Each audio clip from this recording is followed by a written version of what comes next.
Well, greetings and salutations, everybody. Welcome to the best damn movie-related show on the planet Earth, the John Campea Show, coming to you from right here on my YouTube channel. I am, of course, your host, John Campea, and it is an awesome honor and privilege, as it is every day, to have you, our international friends, gather around as we talk about our favorite things in the world, movies, movie news, TV, streaming, all sorts of good stuff. It's especially a pleasure because we didn't have a John Campea Show the last couple of days. You guys know my computer was farting along and having some problems. It finally escalated, got it in, got it fixed. We're up and running again, and you can't be up and running again at full steam without the master of full steam. He's Mr. Robert Meyer Burnett. Robert, how you doing today, sir? Well, you know, it's been so long when we first connected and I saw your face. I'm like, wait, who are you? what, where have we been? What's going on? It's good to be back, John. Good to be back. What a week to come back. Yeah, Wow. you look vaguely familiar, and it is very good to be back here, guys, with all of you. Thanks for your patience and indulgence. As I had to get it is crazy how reliant, like sometimes we have YouTube issues, sometimes we have internet issues, sometimes whatever. It is crazy how reliant we are on the technology. It's great what the technology can do for us, but it is crazy also how it could totally screw things up. But anyway, we are here, we are back, we are up, and we are running, and it is good to have you guys here with us today. Here's how today's show is going to go. We've got a few predetermined topics that we're going to talk about off the top, and then in the second half of the show, we're going to take your live comments and questions. And how do we take your live comments and questions on the show? Well, it's really simple. Simply go down into the description of this video, and you're going to see a tip link. Or you could enter it in manually at www.streamelements.com/movieblogtv/tip. You'll be getting your comment or question on the show if it's reasonable and appropriate. And of course, you'll be supporting the show at the same time. And all of us here, thank you guys very, very much for that support. All right, guys. Before we get into our main topics here today, there is one thing to talk about off the top, and that is this. You know, a little while ago, I believe it was the Wrap. I could be mistaken. It might have been, but it was one of the major trades. I believe it was the Wrap. Might have been one of the other ones, but it was one of the major trades. Came out and reported that they have confirmed for themselves that Chris Evans had signed on to do another 2 Marvel MCU movies, most likely playing Captain America. So that went around. Now, Chris Evans then came out and kind of gave a half-hearted denial of it. I think that's the best way to describe it, is a half-hearted denial of it. But anyway, he did come out and make a little bit of a half-hearted denial. And, you know, we've talked about it ever since, that it looks like Chris is coming back, Well, now Kevin Feige has chimed in, and he was asked, you know, is it true Chris is coming back, or is he never coming back?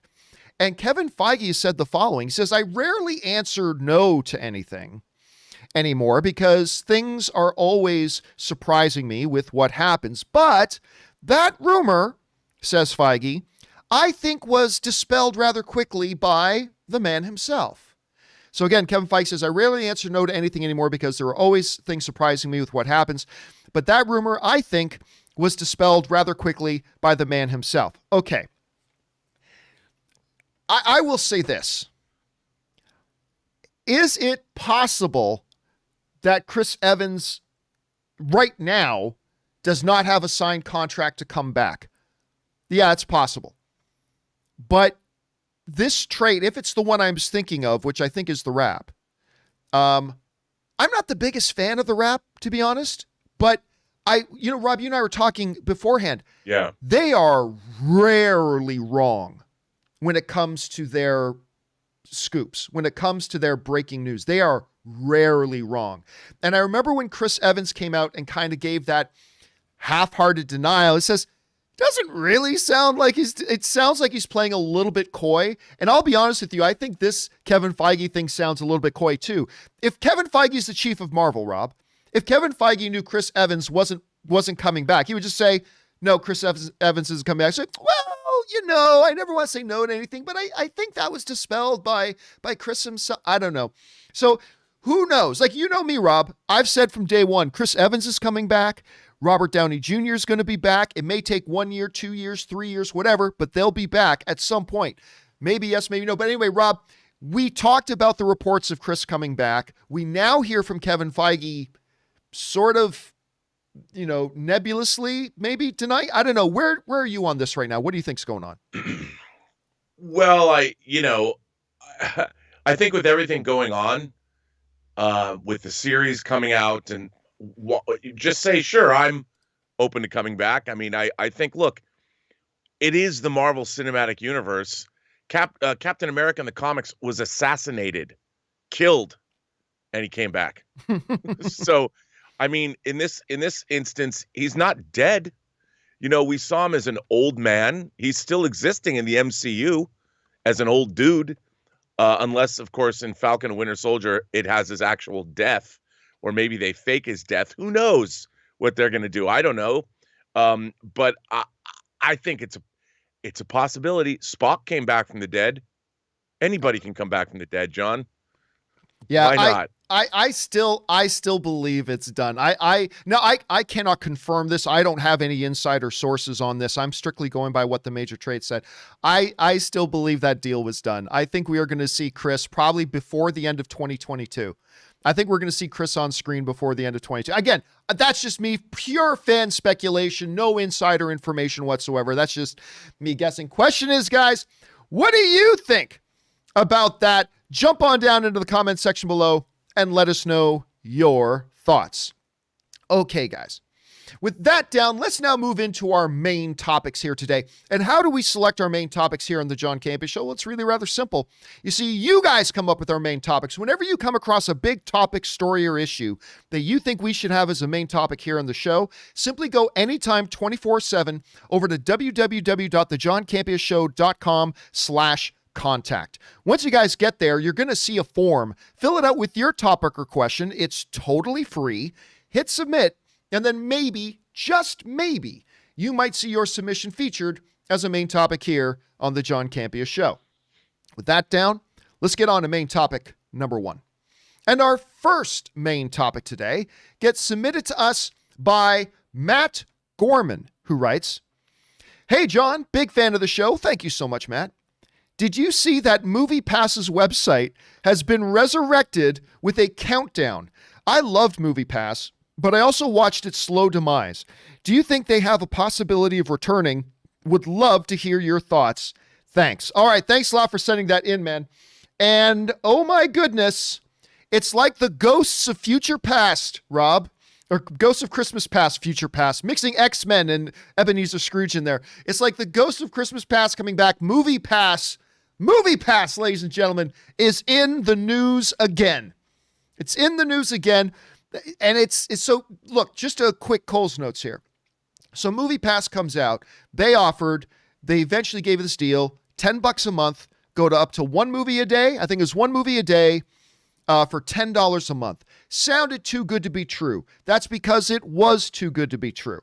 They never figured out the financials on it. It was a guaranteed money loser. They then tried to strong arm and muscle the studios and the movie theaters into cutting them in on their money and their profits. The studios and the theaters said no. They kept hemorrhaging money. Pretty soon their services stopped working. They were blacking out big major new films. It's like, well, these are the movies we want to go see. And eventually they died a slow and grueling, ugly death. A slow and grueling, ugly death. Well, it looks like they might be back. There is a new website that just popped up from Moviepass Ventures that has popped up with a countdown clock. Now, this comes to us from the folks over at Variety, who write, on Tuesday, a Moviepass website launched a countdown clock set to end on Monday, March 22nd, and a tagline, "The movie is about to start." It appears the Moviepass Ventures website, which is separate from the company's original MoviePass.com website, was registered anonymously on February 7th, 2021. What does that portentous message mean? Don't ask Mitch Lowe, the former CEO of Moviepass. In an email, Lowe said, "I have no idea. It has nothing to do with me." Representative for Moviepass did not respond to Variety's request for a comment. A rep for former Moviepass chairman Ted Farnsworth said Farnsworth is not connected to the project either. Now, of course, Rob, Moviepass sunk. The Titanic sunk. It went down. It was predicated on a bad business plan. It was built around the idea that we can use extortion techniques like mafia members to try to force and strong-arm theaters into. They tried to get movie theaters to give them a percentage of their concession stand money. Like that was ever going to work. So they disappeared, they're gone, and now here we are. It looks like something's coming back, and it's got enough traction that even like a site like Variety is actually talking about it. Is there a place right now for a Moviepass to reemerge? Honestly, I don't think there is. Because what happened was, Rob, all these movie theater chains, they started implementing their own membership services. Before the pandemic hit, we saw the biggest transition and metamorphosis in the movie theater industry's history. They started to make the transition from a single-use buy a ticket model to a monthly subscription model, and which is the biggest change they've ever done. Now, then the pandemic hit, but we do have things like Regal Unlimited, and we do have things like AMC A-List, and we do, like Cinemark has their own thing, Alamo Drafthouse has their own thing, and these things are great for moviegoers. Like my AMC A-List, as much as I'm not a huge fan of AMC right now, but my AMC A-List is the greatest thing I've ever owned as a movie fan. I don't even know. Look, even if there's truth to this, and Moviepass is about like somebody bought up the remaining pieces of Moviepass and now have the rights to it and they want to launch again, even if all that's happening, it doesn't feel like there's room on the playing field for that. I don't know what their role would be, Rob.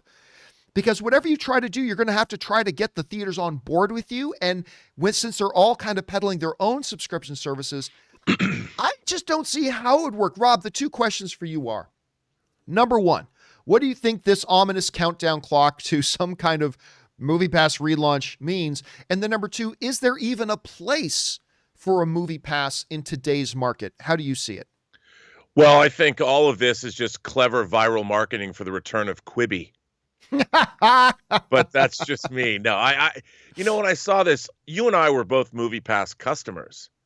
And I had paid, I got a year in advance on Moviepass, and I liked it and used it, and I thought it was great until suddenly it wasn't.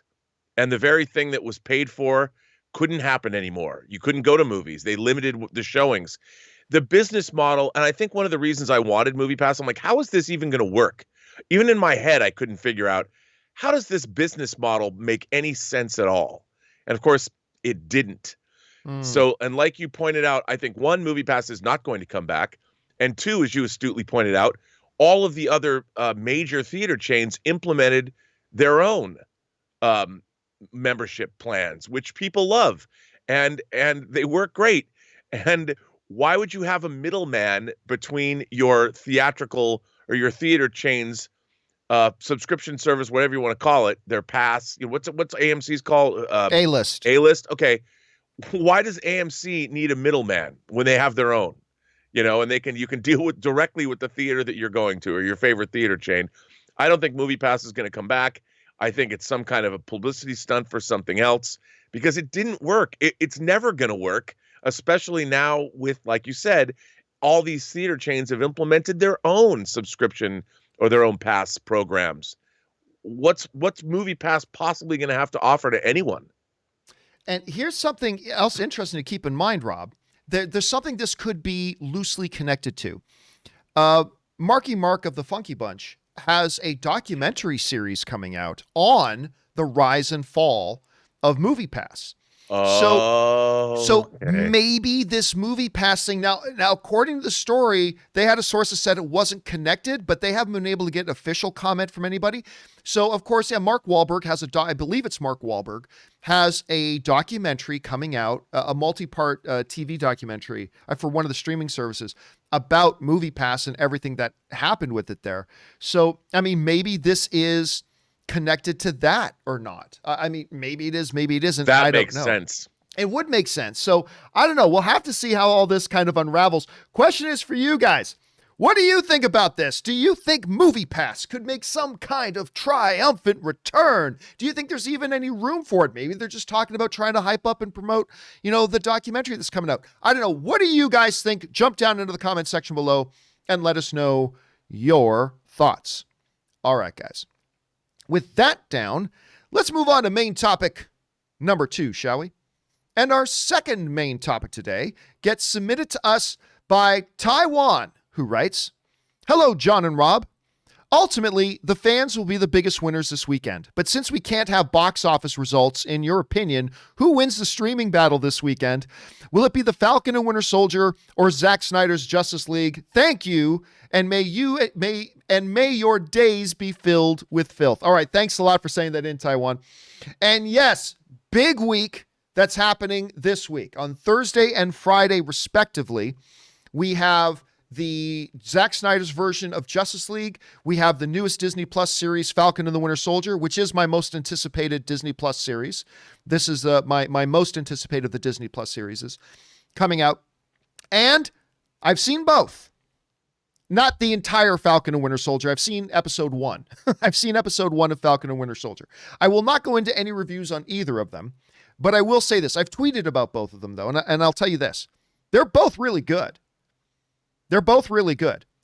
Now, just so you guys know, a little bit of a programming note, we are going to do our open spoiler discussion for Justice League on Thursday at 6 p.m. Pacific Standard Time, and we're going to be doing our Falcon and Winter Soldier episode 1 open spoiler discussion on Friday at 3 p.m. Pacific Standard Time, just so you guys are aware of both of those. Anyway, but just to highlight what I tweeted out about it already, I thought that this version of Justice League, it was better than the theatrical version. I thought it was a little bit better than Batman versus Superman. Now, you got to understand, for context, I quite enjoy Batman versus Superman. I thought Batman versus Superman was quite good. It's nowhere near as good as Man of Steel, but that's a super, super high bar.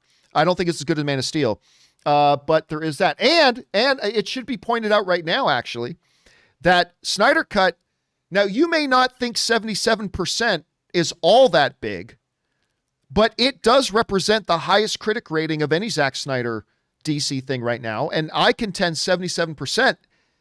We live in a 10 or 0 culture where if people don't see a 10 out of 10, well, what's wrong? Why isn't it 10 out of 10? 77% is a solid score.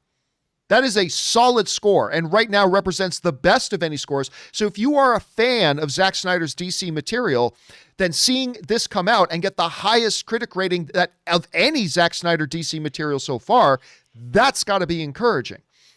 So that's doing really well right there. The question, though, that they submit is, what's going to be the big winner? It's hard to decide or define. What does that mean? Like, does it mean which is going to get more eyeballs? Which is going to be better? Because, I had somebody straight up, Rob, I had a friend of mine ask, well, which was better? Was Zack Snyder's Justice League or was Falcon and Winter Soldier better? And I said, well, it's a very, very tricky question, because with Zack Snyder's Justice League thing, you are talking about a complete 4-hour movie from start to finish, the whole story. When you're talking about Falcon and Winter Soldier, first episode is 47 minutes, by the way. So, a little longer than WandaVision episodes were.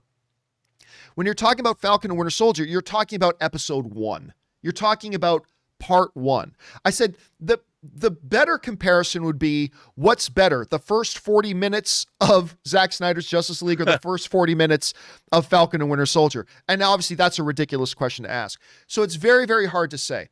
I will say this. Both, by my estimation, are very good.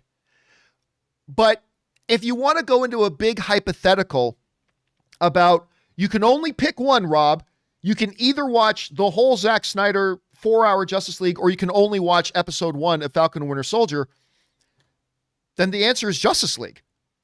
The answer is Justice League. That's not a knock on how good episode 1 of Falcon and the Winter Soldier are. It's very good. But it's just that the Zack Snyder thing is the full complete movie. You can catch up on the other episodes of that.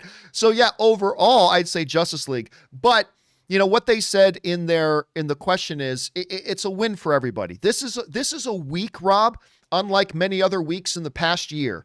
This is a week where everybody can be happy. You an MCU fan? Got a great piece of MCU content for you. Are you a DC fan? We got a great piece of DC content for you. So either way, the fans win. But yeah, if we had to create some kind of theoretical, hypothetical situation where you had to just pick one, well, the completed story is always better than there's just the partial story. So I would say, if you could only pick one, go with Justice League on that one because it is a full, complete movie. I don't know, Rob. This has been a week highly anticipated. What are your thoughts? Where's your mindset right now going into this week? Well, first of all, in terms of like, if everyone wants to couch it in some kind of competitiveness, Disney Plus has way more subscribers than HBO Max does. Oh yeah, thank you. Who's going to get more viewers? Obviously, Falcon and Winter Soldier is going to get more viewers because it's on a streaming platform that has more than double the amount of subscribers. So, but that's a wash. That's a wash. Yeah, it's a wash. But for me, I think from a cultural standpoint and from a film fan standpoint and from a comic book fan, there's so many reasons why Justice League is going to be, I think, more watched in the community. I mean, let's face it, we're going to watch both of them. But if you had to pick, I think Zack Snyder's Justice League has more significance for a number of reasons than Falcon and Winter Soldier does. But on the other hand, the reasons for watching both they're very different. I mean, as an MCU fan, you have to watch Falcon and Winter Soldier, and it looks really interesting to me because it seems that it's a direct tie-in to the end of Endgame. Not that Far From Home wasn't, or that WandaVision wasn't, but this ties directly to the end of Captain America's reign in the MCU. But I think that, any film fan, the Zack Snyder's Justice League is I hate to say it, but it's an American milestone. It's a collision of art and commerce and history and corporate changeovers and AT&T. I mean, it means something on so many different levels. To us as fans, it's one thing, but it also has something to say about, it's a cultural moment that resonates across many different areas of our culture. And for that reason alone, I think it's more important to watch. But I mean, let's be honest, I'll watch Zack Snyder's Justice League as soon as it drops tonight. And then tomorrow night, I'll watch Falcon and Winter Soldier at midnight. So for me, John, I win. We all win. It's like Alien versus Predator. Whoever wins, we lose. In this case, it's the exact opposite. Zack Snyder's Justice League versus Captain America and the Winter Soldier. We win either way. So what an exciting, we went from having nothing for the last year. Talk about a way, to me, I feel that this is the rebirth from our year in the lockdown. This is the doors opening. We had WandaVision to sort of prep us. We're getting vaccinated during WandaVision. Now people can go out of the house. Theaters opened in LA this week. The AMC Century, your beloved AMC, opened yesterday, almost sold out every show until the water heater broke. We're doing better, people. And what a great way to celebrate moving slowly out of lockdown. Woohoo! Yeah, I'll tell you what, actually, I put up on my social media yesterday that Ann and I jumped on and tried to get tickets to go see a movie at the AMC Burbank, and everything we wanted to see was sold out. Yeah. It was sold out. And so that was kind of annoying, but still, even given the limited capacity, it was really encouraging to see that. Ann and I was telling you beforehand, Rob, because of course you and Elizabeth are invited, but Ann and I just booked a private theater at one of the AMCs to go to watch Indiana Jones and the Last Crusade, my favorite Indiana Jones movie. I'm so excited about that. We're going to go back. I'm going to get my tickets. We got our tickets for Kong versus Godzilla. So I'm like so stoked about that. Good times right now. It just, oh God, it just feels so good to be talking about going to the movies again. It's so good. But yes, for sitting at home, guys, it's a great win for everybody. As Rob said, it's a great win for everybody. Again, good stuff is coming. Go check it out. All right. Question is, guys, what do you think about all that? Jump on down into the comment section below and let us know your thoughts. Okay, guys. With that down, let's move into main topic number 3, shall we? And our third main topic today gets submitted to us by Ali Machiavelli, who writes, "You're the perfect guy to ask this to. Okay. Do you think re-releasing a movie in order to claim the top box office spot is cheating? Most movies don't do this, but Avatar and Endgame have. The former has done it twice now, and the latter did it once." A lot of people forget about that, Rob. Endgame did do a re-release because they put that little Hulk thing in it that was supposed to be bonus feature. Anyway, the former has done it twice now, and the latter did it once. But Maybe Endgame will be re-released again in order to get back the top. I think it's silly and petty. Your thoughts on this, please. All right, thanks a lot for sending that in. And yeah, I mean, it's an interesting situation because, of course, as you guys know, over the past number of days, the number one all-time movie, box office-wise, the most successful all-time box office movie in history changed. It went from Endgame back to Avatar. Avatar, which of course held that title for almost a decade. Avatar held the top spot for almost a decade. Endgame came out, it overtook it.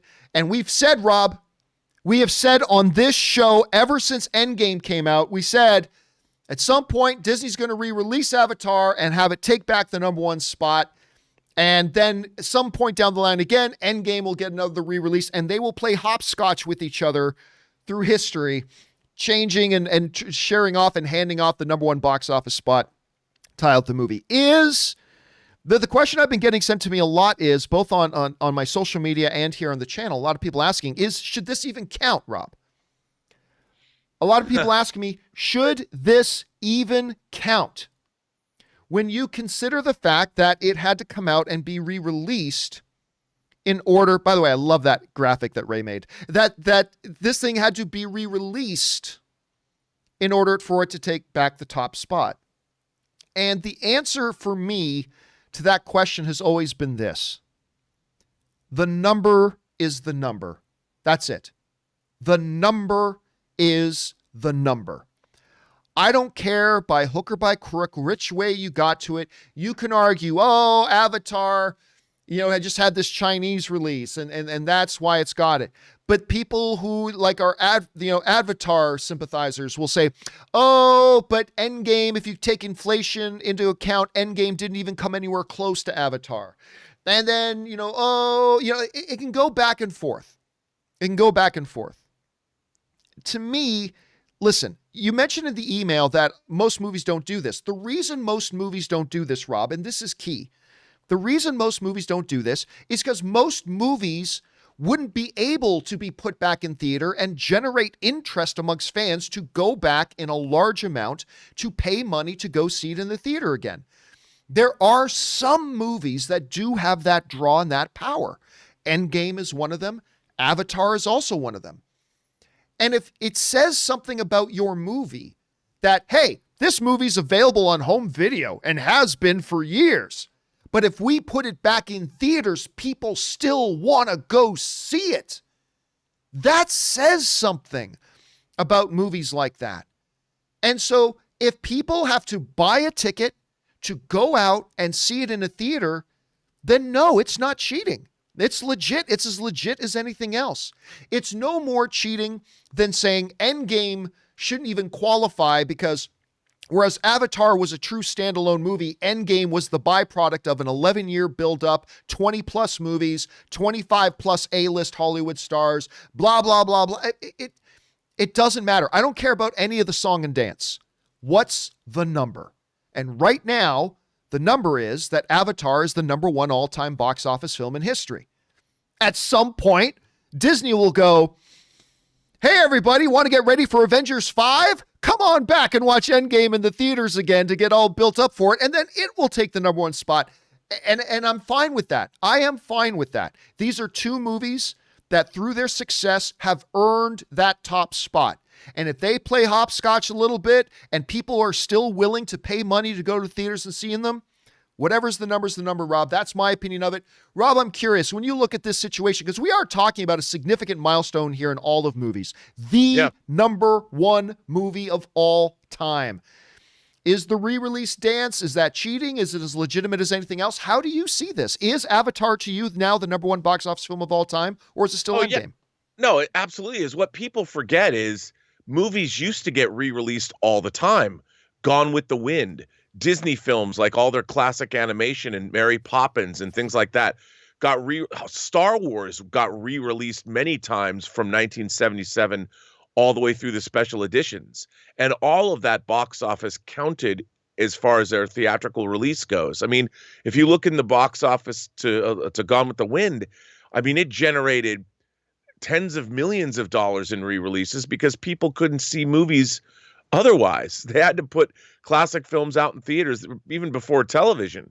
So re-releasing movies used to be something that happened all the time. In the home video era, we saw less and less and less of that. People forget even Disney released the last time Song of the South was released in theaters was 86, and Disney played these things for a long time. So, and Disney's putting out Avatar. So the company that has the longest history of re-releasing films, indeed, it was their bread and butter for a long time, re-releasing their classics, just put Avatar back in theaters. And people forget, John, to see Avatar in 3D IMAX is truly a transporting experience. It's the best 3D by far, by a wide margin, that's ever existed. And to see it in those IMAX theaters, and the Chinese market still has 3D, it's been, 11 years, 12 years now since people have been able to experience that kind of transportive, immersive experience that Avatar delivers. There's no other movie like it, so it makes sense to me. And I'm sure we'll see it get re-released in IMAX theaters before Avatar 2 comes out. Yep, to promote Avatar 2. And again, if people are willing to pay the money, then it should count towards the box office. And yep. I saw there were a lot of Endgame fans very upset, Rob. Oh, they were very upset. And it's like, guys, I mean, don't worry. Listen, if you are an Endgame supporter, don't worry about it. It'll take back the number one spot at some point, and then it'll lose it again, and then it'll get it back. So don't you worry. Here's the more interesting question. How long is it going to be till we see any other movie challenge Avatar or Endgame? I'm looking on the horizon. I don't see an endpoint on the horizon about when it's going to be anything other than Avatar and Endgame. It's gonna be a long time, Rob. I mean, before we see anything else. Yeah, if ever. I think it's going to be these two doing this dance, this back and forth dance for a while. Question is, guys, what do you think about this? Is re-releasing cheating? Should other things be taken into consideration, or is the number? How do you guys see it? Jump down into the comment section below and let us know your thoughts. All right, guys. With that down, let's move into main topic number 4, shall we? And by the way, somebody was asking me where I got this sweatshirt. A very big thank you to my friend over at Warner Brothers for sending me this sweatshirt for the new upcoming Robert Pattinson Batman movie. I'm very excited about it. Anyway, let's move on to main topic number 4. And our 4th main topic today gets submitted to us by Aram V on the screens, who writes, "Okay, John, just being real with you." Here we go.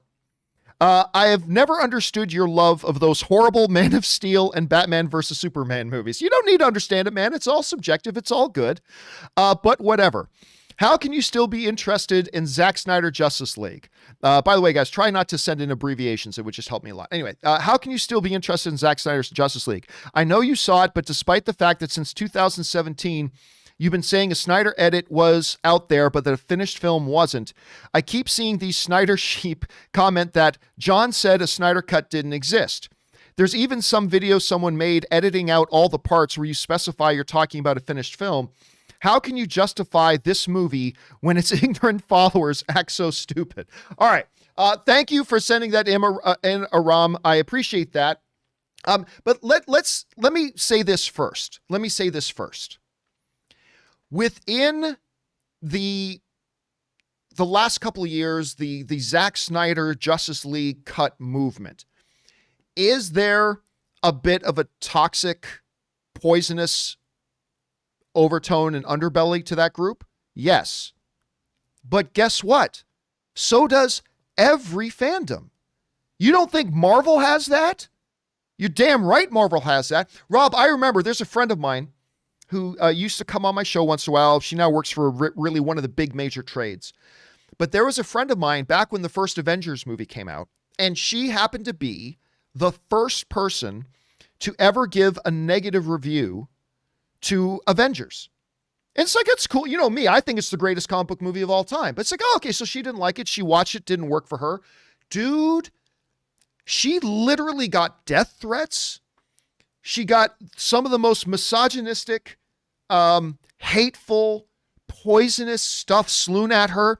You don't think that part a fandom exists in the Harry Potter fandom? I got news for you. It does. You don't think that kind of part of fandom exists in the James Bond fandom? Rob, remember Craig not Bond? Craig not Bond.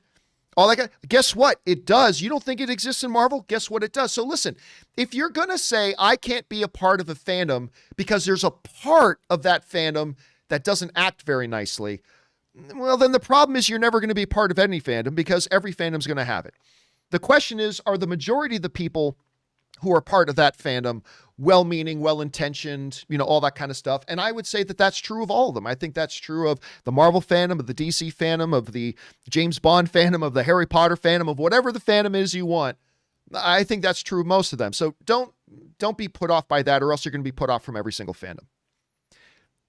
That being said, I don't care. I never have cared about criticism people have of me, because you're still talking about me. So I've never cared about criticism about me. It's one of the things Howard Stern, one of the great pieces of advice I ever got from Howard Stern. It's like, guess what? People can talk about how much they hate me, but they're talking about me. It's true. It is one of the things that has made me successful for over 10 years. So I don't mind that. But what does bother me, I will admit, what does bother me is being misrepresented. That bothers me. So I do want to address this quickly here. Over the past weekend, like over the past number of years, I get the odd message here and there. John said the Snyder Cut didn't exist. Like, that's fine. But over this past weekend, I got like 40 or 50 of those. Yeah, me too. Saying, John, remember you said the Snyder Cut doesn't exist. All right, let's visit that for a second. Shall we? Because you have to be a special kind of moron to believe I ever said an edit, that Snyder never had an edit of the movie. Because I always said that he did. When you go back to 2017, Rob, the very first time, it was an episode of the John Campea Show. When you go back to 2017, in the very first John Campea Show that I ever specifically talked about Snyder Cut, it was the first time ever. In that video, I made it very clear. Zack Snyder, before he left or was let go, or whichever semantics you want to use, Zack Snyder, before leaving the project, had an edit of the film that was about 4 hours long that he sat down and showed to the Warner Brothers executives. And by the way, Matthias 1689 sends in a super chat badge in the live chat. Thank you for that, man. I appreciate that. So I said, in the very first time I ever talked about Snyder Cut stuff, is that Snyder has an edit. He showed it to the WB executives, but there seems to be some confusion out there that there are a bunch of people that seem to think that there is a completed, finished film. And that, I said, does not exist. A finished, completed version of Snyder Cut didn't exist. But I said in 2017, he has an edit, he showed it to the Warner Brothers, but a completed finished film doesn't exist. In 2018, I said there is an edit, but it's not a completed finished film that could just be released tomorrow. And in 2019 and in 2020 and in 2021, I always said the same thing. Of course, Snyder has an edit. He showed it to the Warner Brothers executives. But that is not a finished, completed film. A finished, completed Snyder Cut did not exist. And it didn't exist. It never did. As a matter of fact, if you go and listen to the chairman, the day they announced, this is an important date, guys. Remember this date, May 20th, 2020. On that day, they made the announcement that they were going to put the Snyder Cut Justice League on HBO Max. And the chairman of Warner Media, he's not there anymore, but the guy who is the chairman of Warner Media, Robert Greenblatt, he said this: it isn't as easy as going into the vault and there's a Snyder Cut just sitting there to put out. It does not exist. Zack is actually building it. and it's complex, including new visual effects shots. It's a radical rethinking of that movie, and it's complicated and wildly expensive. I'll just say, I wish it was just $30 million and stopped there. It's an enormous undertaking and very complex. And by the way, V13 sends in a super chat badge in live chat. Thanks for that, man. I will just say, I wish it was $30 million. We now know, Rob, it was closer to $70 million they spent to actually make the Snyder Cut. It's an enormous undertaking and very complex. And that was Robert Greenblatt, chairman of Warner Media. And by the way, he is no longer the chairman of Warner Media. And there is rumors out there, Rob, that the reason that Robert is no longer the chairman of Warner Media was because he greenlit this thing and gave them $70+ million to finish it. But that's just a rumor. Take that. That's neither here nor there. So I said from the beginning, 2017, first video I ever did on Snyder Cut, I said, there is an edit. There's not a completed film. The chairman of Warner Media, on the day they announced they were going to release Snyder Cut on HBO Max, confirmed that as of then, a completed Snyder Cut movie never existed. But still, I would have people coming to me and say, but John, you said that a Snyder Cut just didn't exist at all. Really? Okay. Let's take a second here. Let's go back and look at 2017, the first time I ever talked about Snyder Cut, 2018, 2019, and the things I said consistently. Take a look at this for a minute. There seems to be this assumption in the petition that a completed, finished Zack Snyder cut of Justice League exists. It does not. I'm going to tell you right now, it does not. Is it true that there was a first cut and that they previewed the first cut for the WB execs 6 months ago? Yes. But if you think Justice League was then done 6 months ago, I hate to break it to you, but no, it wasn't. There was a cut. Let's be honest here. Regardless of whether or not I don't believe a Snyder Cut exists, but by Snyder Cut, I don't just mean the footage was shot and Zack Snyder edited it together, but there's no post-production work. I mean a true completed version of a Snyder Cut version of Justice League, sound mixing and editing, color correction, all the visual effects, everything that needs to be done. The full post-production process is finished, a truly completed, finished version of the Zack Snyder cut of Justice League. I don't believe it exists. What is the Snyder Cut? Okay. The Snyder Cut, Rob, is, as you and I both know, is a cut of the movie that, because Zack Snyder had shot a whole ton of stuff and he had cut a version of all the stuff he had together as the Snyder Cut. The Snyder Cut, understanding it is an unfinished assembly of the movie from start to finish, and he's got his cut of the film. He does have a version of the film. Such a thing exists. The Snyder Cut is a cut of the film of all the footage and whatever was finished at the time and put together that Zack Snyder has, and this is his cut of the film. No one has ever denied the existence of that.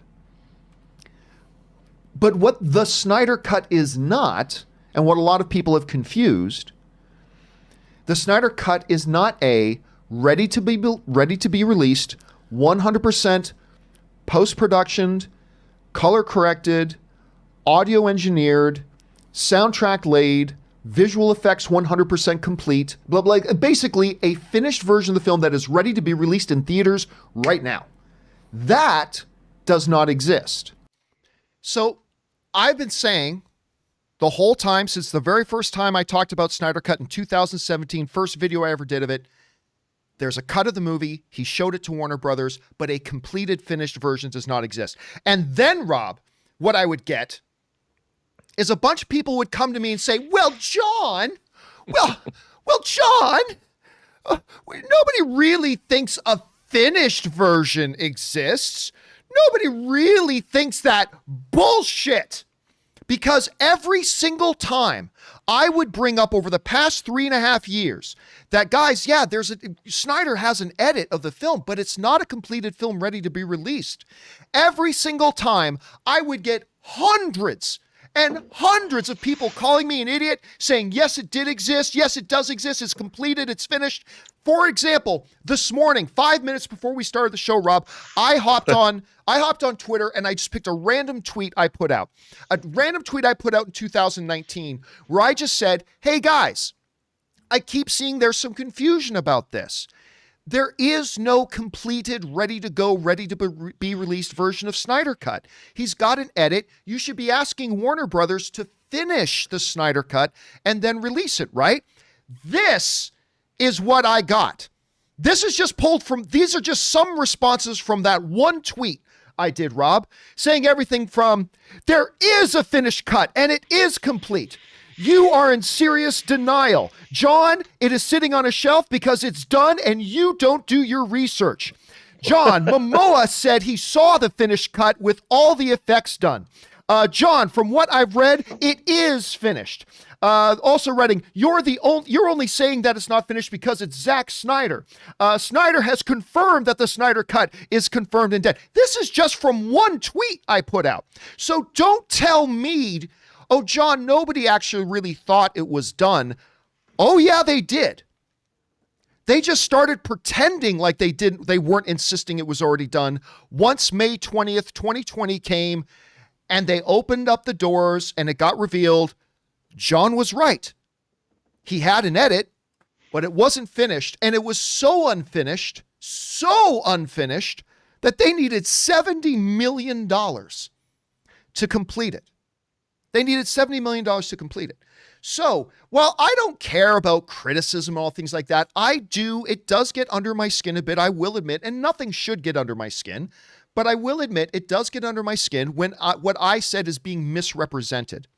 By the way, Jojo Ponce sends in a super chat badge. Thank you, man. I appreciate that. It bothers me when I'm misrepresented. When there are some clowns out there trying to push a narrative that John said that a Snyder Cut just didn't exist. Again, go back to my very first video ever about this. I said there was an edit. He showed it to Warner Brothers, but there's not a completed film. You have to be a special kind of stupid. You have to be a special kind of stupid to think that I ever said, just in general, a Snyder Cut didn't exist. Now, some might say, and this is where we get into interesting discussion, some might then say, well, John, you said back in 2018, you said they never would release it. Okay, all right, let's talk about that. Did I say back in 2018, and even for parts of 2019, that they never would release it? I did. I did say that. And guess who agreed with me, Rob? Deborah Snyder agreed with me. Because this is Deborah Snyder on May 20th, 2020, the day they announced that the Snyder Cut was coming, but it was coming to HBO Max and only HBO Max. And she said the following: with the new platform, that's HBO Max, and streaming services, you can have something like this, the Snyder Cut. You can't release something like this theatrically. That's not me saying that. That's Deborah Snyder saying that. She said, you cannot release something like this theatrically, but you could go on a streaming service. It is an opportunity that just wasn't there 2 years ago, to be honest. That comes to us from Deborah Snyder. And by the way, Marcus sends in a super chat badge in live chat. Thank you, Marcus. So I did say for a time that they'll never release this. They'll never release this. And Deborah Snyder agrees. It never would have been released. Were it not for HBO Max, this never would have been released. Okay, let's talk about HBO Max for a second, Rob. Let's talk about HBO Max for a second.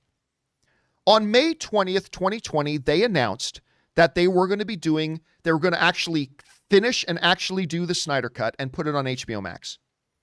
But on January of 2020 and in March of 2020, 4 months before they ever announced it was coming to HBO Max, and 2 months before it was ever coming to HBO Max, Rob, you and I did videos where we said, you know what? Now that HBO Max is here, they should put this out on HBO Max.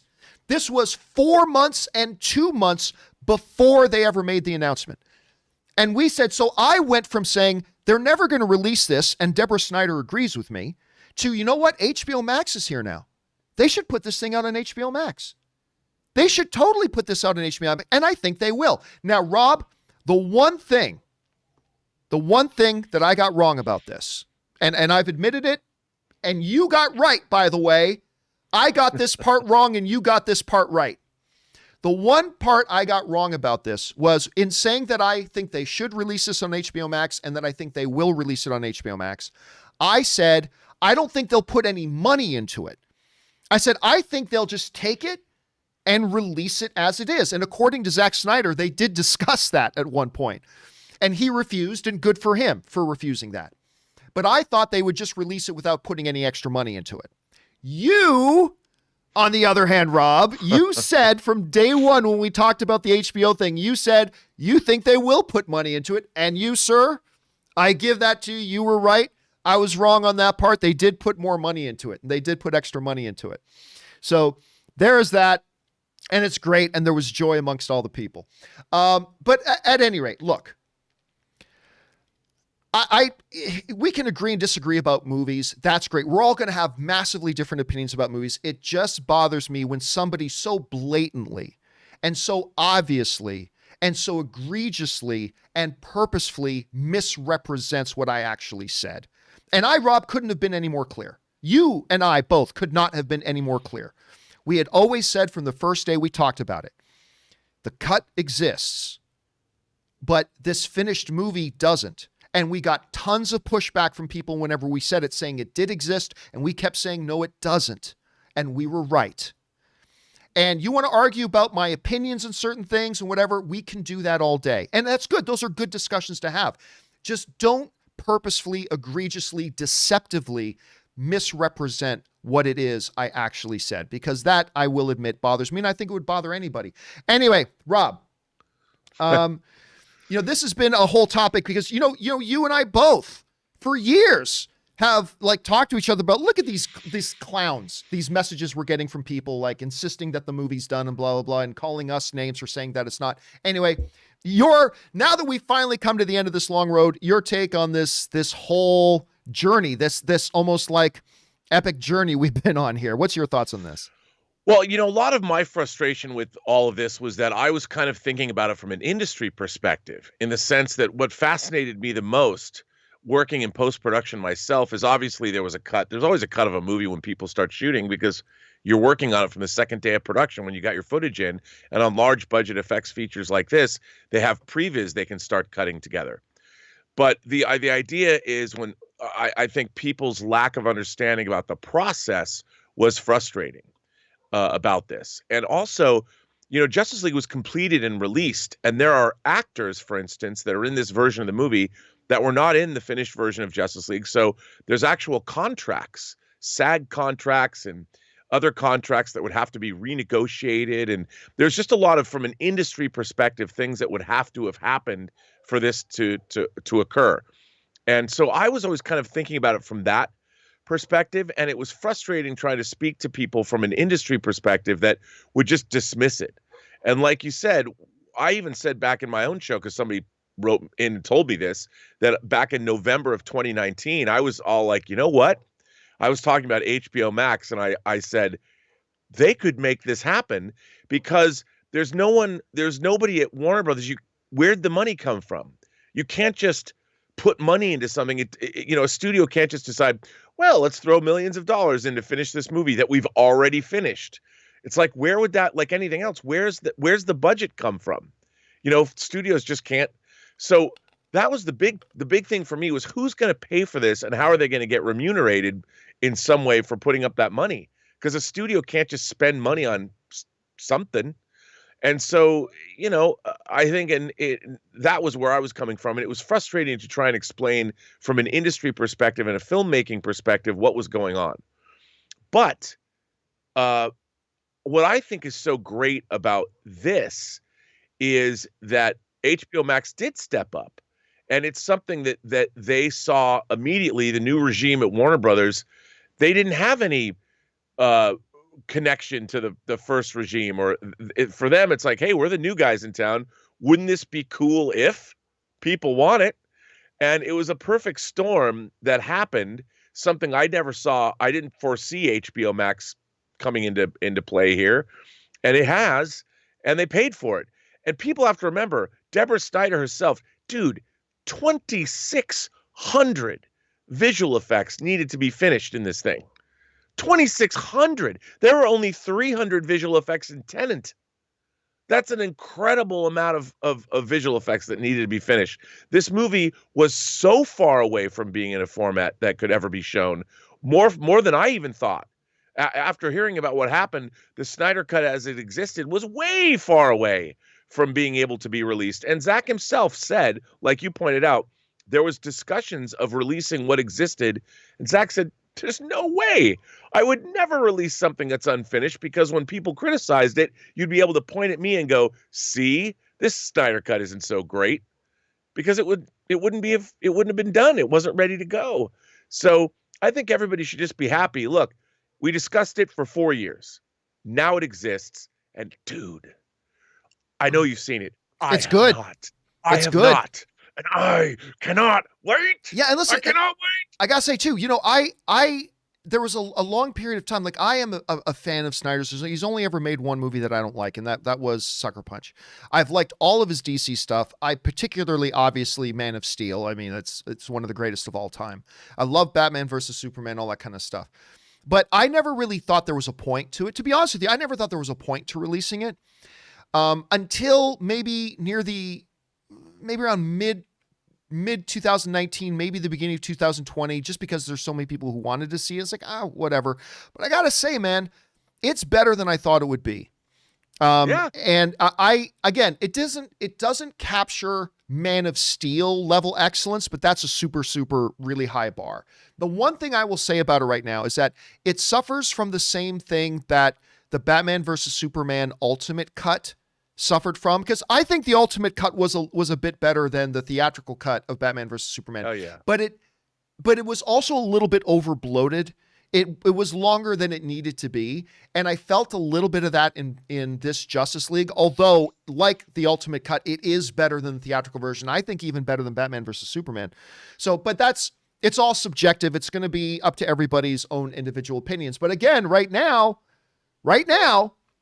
it's got the highest critic rating that any Zack Snyder DC movie's ever had. And I think that says something. Anyway, that's it for now, guys. We're all done with that stuff. Let's now move on to start taking your live comments and questions, shall we? And once again, if you want to get in a live comment or question, simply use the tip link in the description below, or you can enter it in manually at streamelements.com/movieblogtv/tip. You'll be getting your comment or question on the show if it's appropriate.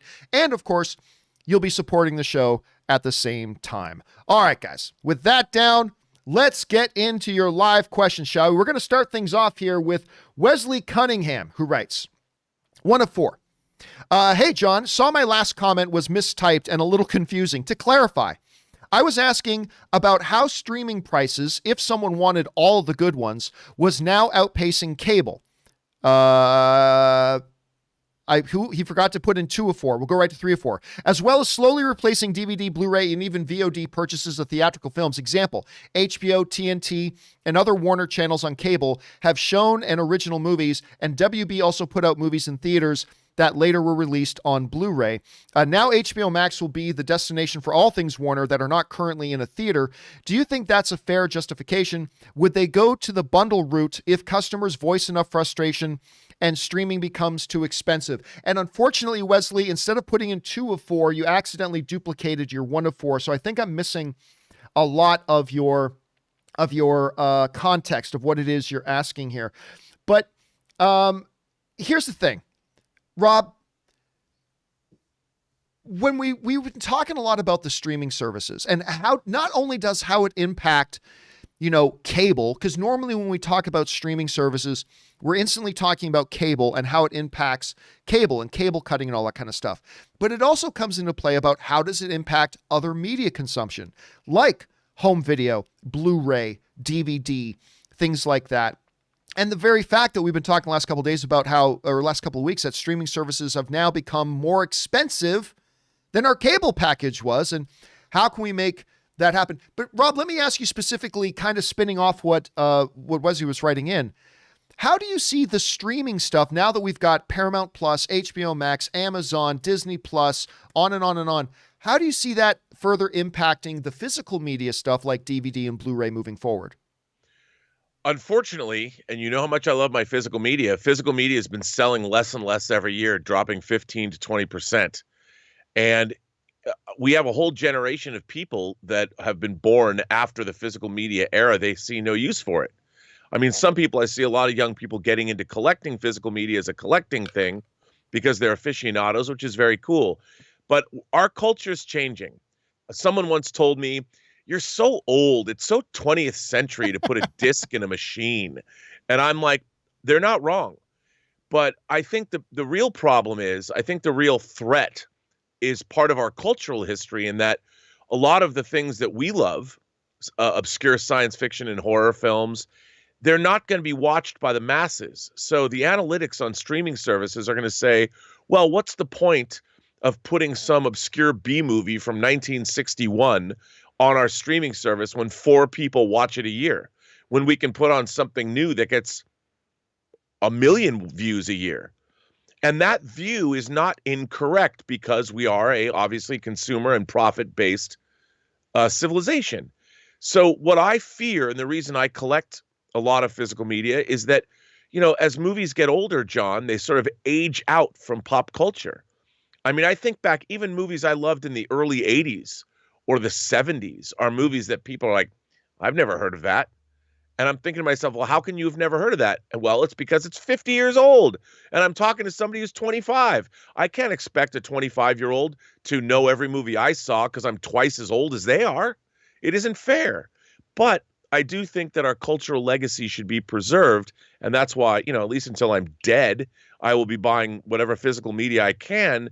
And I just think it's a natural progression, you know, that we're going to lose. When was the last time you watched a silent movie? There's a lot of great silent movies. Nobody watches them anymore. Not because they're not good, but our culture has evolved and changed. But the threat is, I do fear that, look, there's some Metropolis, one of the greatest science fiction movies ever made. It's a 1927 silent film. Murnau's Sunrise, incredible movie. When was the last time anybody who watches this channel watched either one of those movies? And that is not a criticism. That is just the world we live in. All right. Well said. Next point. Next question. It comes to us from Brand Solus, who writes, John, I've been watching you like Dirty Coxon's AMC. I don't ask questions or comment, but I have to know about you and Schnepp's feelings after the Ari Shankar episode. Infamous. He derailed the show with awkward pauses and accused the Justice League of racism. You know what? For those of you who don't know what he's talking about, back in the day, we had our show Heroes, and we had Ari Shankar on there, who was the producer. Like, he was one of the producers on Judge Dredd with Carl Urban, and he was the producer behind that animated Castlevania show that's on Netflix, and a lot of other things. I wanted to be on that episode so bad. No, you didn't. No, you didn't. But let me say this: I had never met Shankar before. And we got a chance to chat before and after the show. And I got to tell you, super nice guy, like very relaxed. And like when we were sitting in my old offices and just sitting around chatting before and after the show, like very relaxed, very eloquent, like has some really cool world views and philosophies that he brings in entertainment and all that kind of stuff. And like, I am just telling you that what you saw on Heroes, it was a train wreck.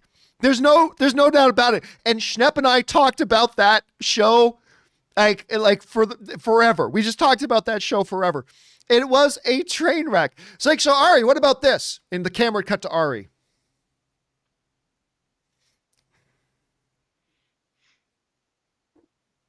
And then eventually he might say something that was a little bit odd. I just need to tell you guys that what you saw of Ari Shankar on that show was actually not very representative of what he's like. He was the nicest guy. He was very cool to be around. Some very, like I said, very cool outlook. But Rob, I know you and I have also talked about that episode of Heroes, which is like one of the most infamous. Like when you were watching it, what was going through your head? Oh, well, I respect him as a creator, and I've liked what he's done a lot. And I just didn't understand. I didn't know if it was. He also came heavily made up. Like Yes. the Crow. The eye He makeup looked and everything like too. Eric Yeah. Draven. And I thought it might have been sort of maybe a performance thing, like he was doing some kind of performance art. I was a little disappointed because I really wanted to hear from him, and I've always been impressed by the times I have heard him speak. So it was just awkward all around. Let's just say it was like when Joaquin Phoenix was making that documentary with Casey Affleck, and he goes on the David Letterman show. It was kind of Right. like that. It was kind of like that. It wasn't good. Let me see if I can. I think I can. Yeah, I'll bring this up. Here's Ari.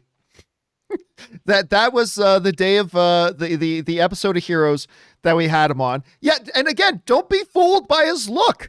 This is an intelligent, articulate. Again, I only had the one day that I hung around him, but it was a joy. It was a joy to hang around him. It totally was. And so and knowing what a joy it was to be around him made it all the more confusing about how much of a train wreck that particular episode was. So, hey, you know what? He's done some great things in the industry, and we look forward to his continued success. All right. Next up, Jacob Sapwood writes, "Hello, John. I wanted to ask how Disney benefits financially off of its shows like WandaVision and Falcon and the Winter Soldier going straight to streaming. I know you recently said Disney was projected to lose billions of dollars with Disney Plus. Well, yes, but because, look, you got to understand,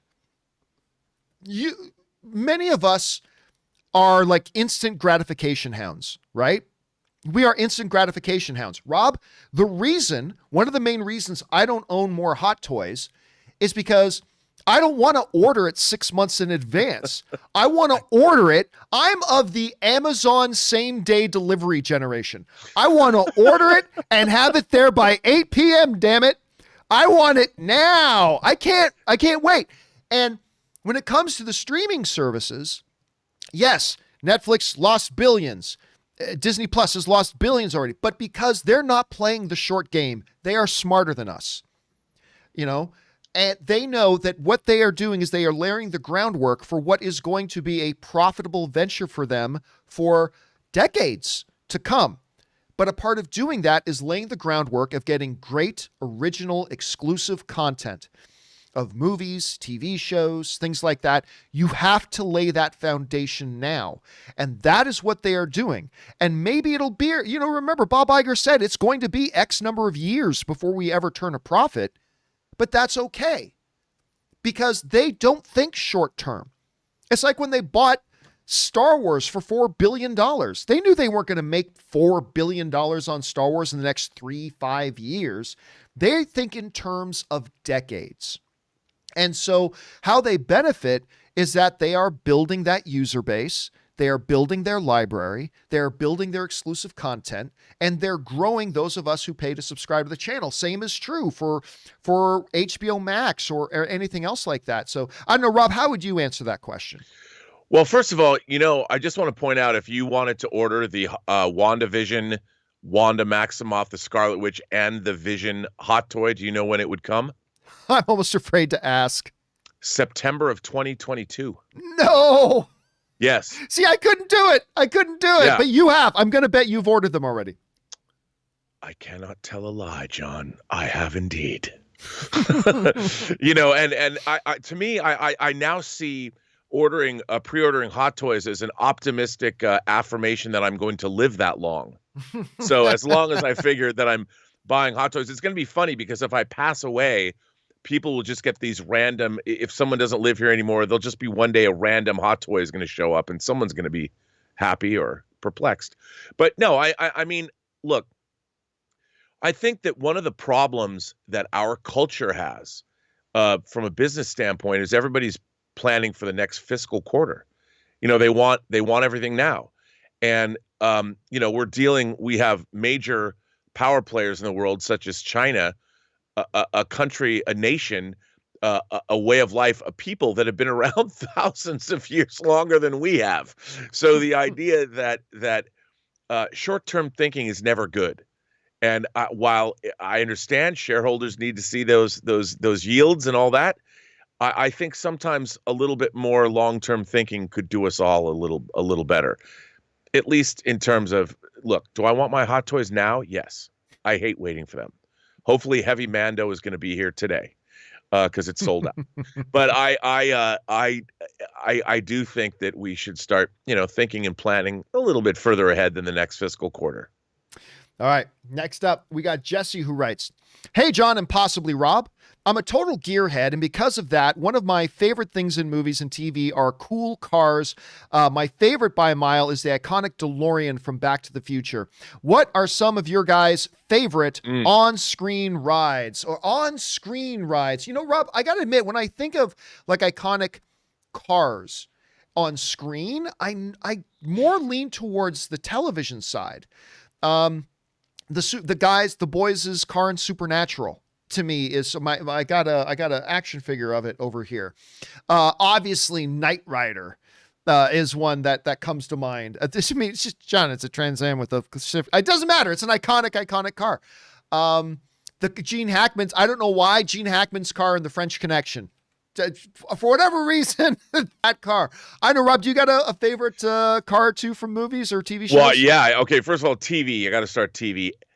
This is going to be obscure for people, but Ed Straker's car in UFO is my favorite TV car of all time. I don't remember that one.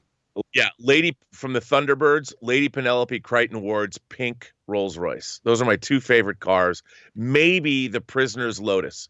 But in movies, there is only one car. When I think of cool cars, the first, the last, James Bond's Aston Martin DB5 from Goldfinger is my favorite movie car of all time. But I would be remiss, and also the Lotus Esprit submarine car from The Spy Who Loved Me.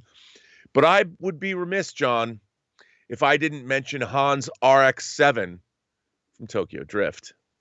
Oh, of course, some Fast and Furious work in there. Yeah. That too. Okay, next up, Mephisto and Falcon and Winter Soldier writes, "Hey, John, I agree that with Wasp having a cool fighting style, yeah, she does. Ant-Man and Wasp have basically the same powers, but are unique in their own ways. This gives me hope about derivative characters you said you're not a big fan of, like She-Hulk and Jane as Thor. Your thoughts?" I mean, no, listen, they're like, it's also like, I'm not a fan of time travel being used as a device in movies.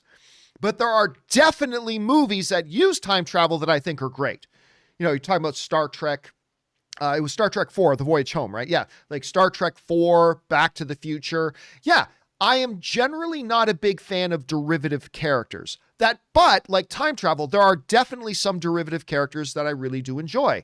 I don't get hooped up a lot about biopics about musicians, but there are some biopics about musicians that I really love. Bohemian Rhapsody and whatever, right? So yeah, there are definitely some, and listen, we trust these guys to see where they go. So in general, it's a generality, it's not a rule. I generally don't like derivative characters, but I'm totally open to liking them if they do a great job with them. So there's that. So you're right about that. All right, next up, James LH writes, "Hey, John, if you missed a film on cinema, but then see it at home, do you rent first or just buy outright?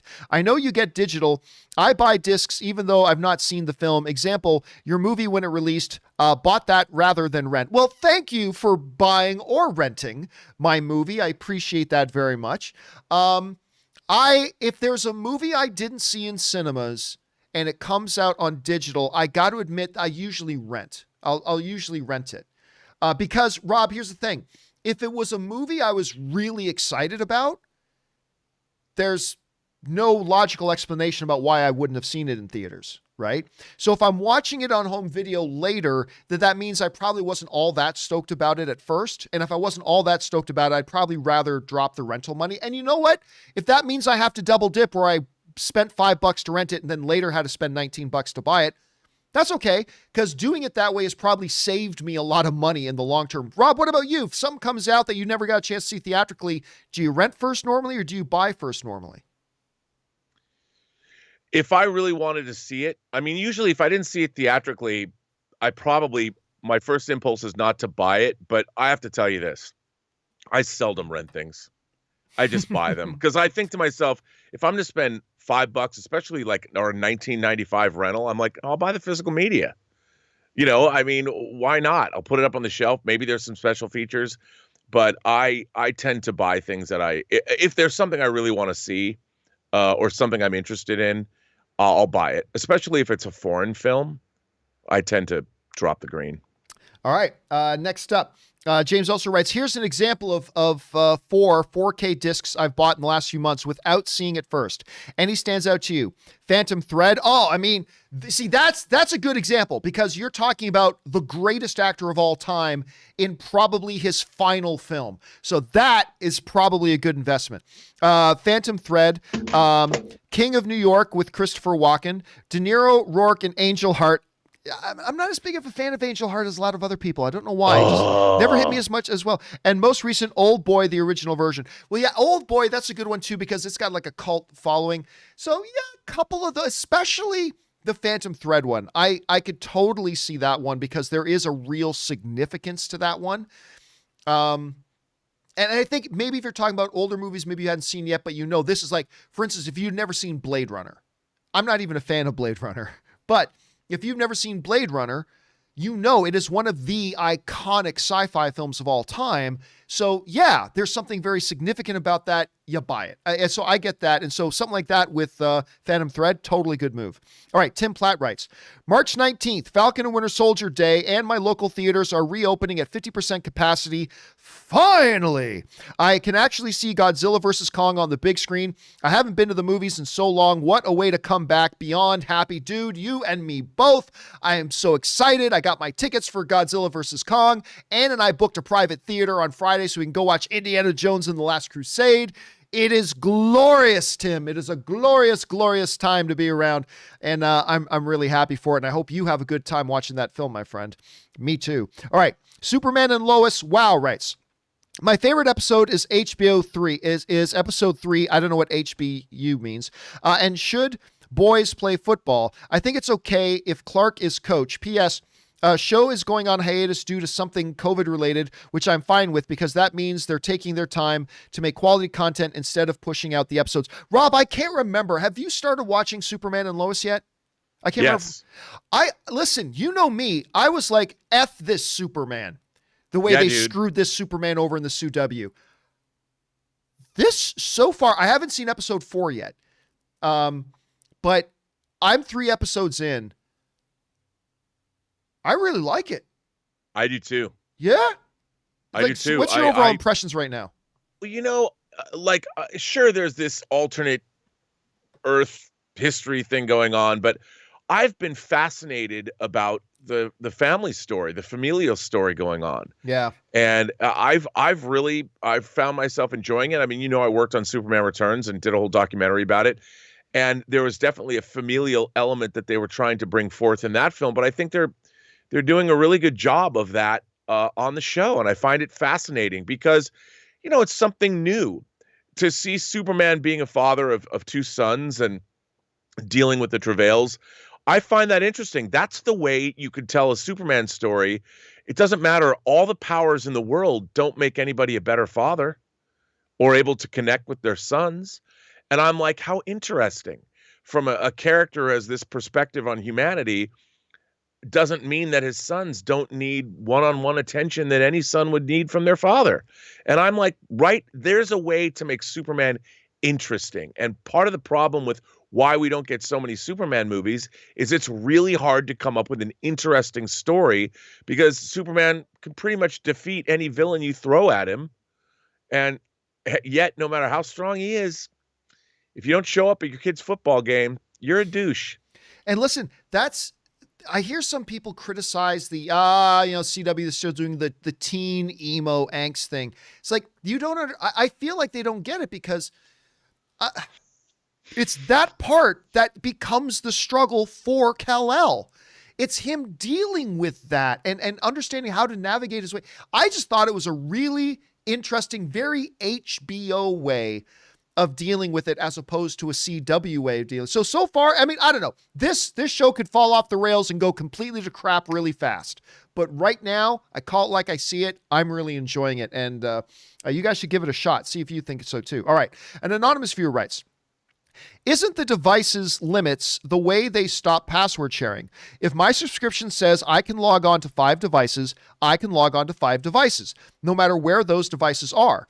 If I then want more devices, give me an option to pay for them instead. Okay, so this is going back to a topic we talked about the other day, Rob, where people are, Netflix is about to crack down on password sharing for Netflix. The key to this one, Anonymous, is if you get to sign on with 5 devices, not you and your buddy from college and the girl you tried to pick up at the bar last night but failed miserably, but you gave her the password to your Netflix account anyway, not your next door neighbor, Ralph. If you can sign on to 5 devices, they're very clear about that in their terms of service. They're very, very clear about that. So it's just something you got to weigh out there a little bit. All right. Who wins in fight to death writes? Here's a fun one for you. Who wins this fight? Superman with one bottle of breast milk versus Homelander with 1 shard of kryptonite. Live chat can guess along too. I love Soups, but I vote Homelander because he's literally a psychotic, relentless serial killer. Here's who wins and wins easy, Rob. Superman wins that easy because they have shown while Homelander is the Superman of the boys' world, they have definitively shown that he is nowhere near as powerful as Superman. Like, for example, one of the greatest episodes of television I've seen in the last couple of years, the airliner episode in The Boys. And she's saying, Queen Maeve is like, well, save the plane. He's like, I can't. I don't have the strength. I don't have the power with my flight to actually lift this plane while flying. I just can't do that. Superman easily could have just gone under, picked up the plane, gone, landed it back down. So I say Superman easily because I believe the writers of The Boys have written him in such a way that he's clearly not quite at Superman powers level. How do you see it, Rob? Who wins that fight? Oh, I think you're absolutely right. I mean, we've seen Superman save planes before. Even in Superman Returns, when a plane is dropping out of the sky nose first, Superman's able to stop it and save everybody on board. So I would say absolutely. It would be interesting to see, though, if they were in a heat vision battle, how would that play out? But I think Superman is, I mean, let's face it, the Supes in the Boys series are created. It's not like they genetically they're not channeling the power of our yellow sun. So I would think ultimately at the end of the day, Superman would always win. All right.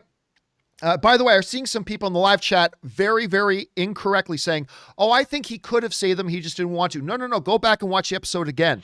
Remember, he was trying to create a PR moment where he saved all these people. Like, he wanted to be the big hero, and he really did want to save them. And he thought, we can't. We got to go. So he wanted to save him, but it was outside of his ability. At least that's the way they wrote it. All right, next up. We got Friday Night writes, 1 of 3. Hey, John. Your point about diversity and profit not being mutually exclusive, I get that and 100% agree. However, I was thinking about all the minority filmmaking, acting, and performing arts students who were on their way to either graduating or getting that first big opportunity before everything was shut down. Will they be on a waiting list while studios try to regain what they lost? Or do you hear that everybody will be able to pick up where they left off before the pandemic?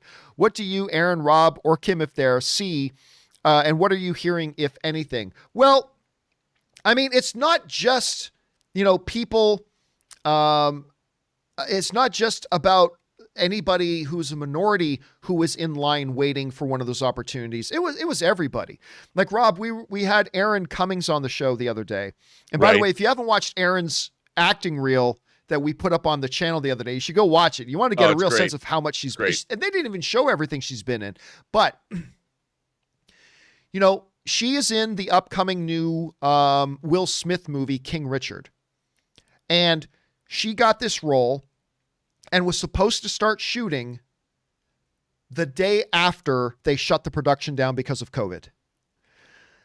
And she had to wait and wait and wait and wait. And some projects just got axed. Some projects fell by the wayside. A lot didn't. And they were just, from what I was able to tell, Rob, they're just picking up where they left off. And so unless it created scheduling conflicts for some of these other actors or whatever who were waiting for these opportunities, I think the opportunities, as long as the projects themselves didn't get scrapped, were probably for the most part waiting there for them. But I mean, I don't know that for sure because I'm not in there, but I think it'll probably work out the same way as it did for Aaron, that, 9-10 months later, when they were finally ready to start picking up and shooting King Richard again, she got to go in and do her stuff. So that's how I don't know, Rob, how do you see that working out?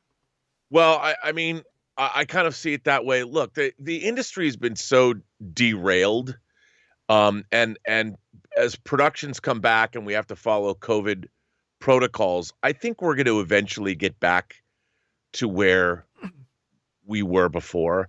And people who are going to get jobs are going to have those jobs, and the opportunities are going to come back. And I think that, look, I'm optimistic. It's not like we're not going to be damaged forever. We're going to get back to where we used to be, and it'll be business as usual, I think. We hope that'll be the case. All right, next up, we've got Russell Amador, who writes, "Hey, John, decided not to let up this week with the Marvel content, so I tuned into the making of WandaVision." I'm so glad you're bringing this up because I got a bone to pick with that show. With the making of WandaVision. It was truly remarkable to see all that went into making this series. Lots of the behind the scenes. Highly recommend a watch if you haven't seen. Okay, so just like Mandalorian, they did a making of thing, but instead of multiple episodes, it was just a one-shot making of thing of WandaVision. And yes, for the most part, it was very good and very interesting. Seeing everything from how they used the studio audience, costume designing, that they spent weeks in wires and wire working. Like, there was so much about that little making of that was really, really fascinating, Rob. I give it all of that, and I'm glad I watched it. But I have one major problem with that damn thing. Here's the thing. Rob, you know that I think that the casting of Evan Peters to be Pietro was the most genius piece of casting ever in this sort of medium. I thought it was absolutely brilliant.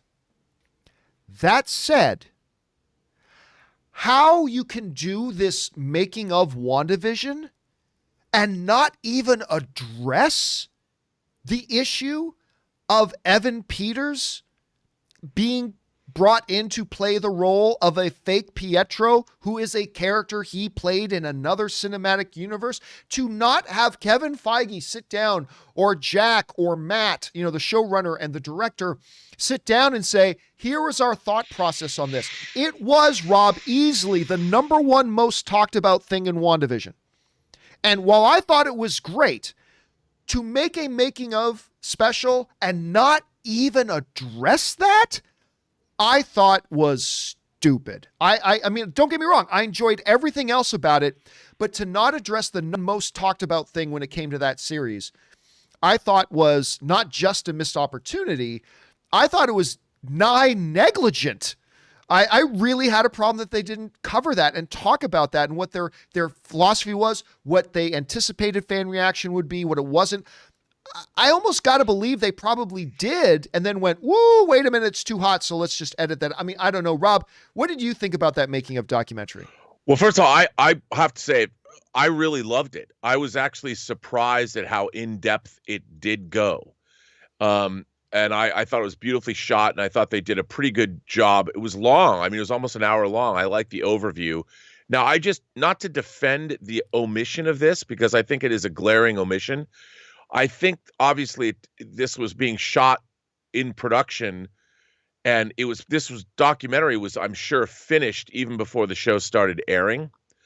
And what I realized watching the documentary is all of these things that we as viewers were coming up with, these are things that I don't necessarily think the production anticipated being as big as they were. I really believe that the people that when they cast Evan Peters, they thought, hey, this will be a fun thing to do. But I don't think they anticipated what they did to their audience by doing that. Because, as we found out, it was like a trolling the audience. So it wasn't dealt with where I think it should have been. But I don't think that they just, even the people that made the documentary I'm speaking about, not necessarily Marvel.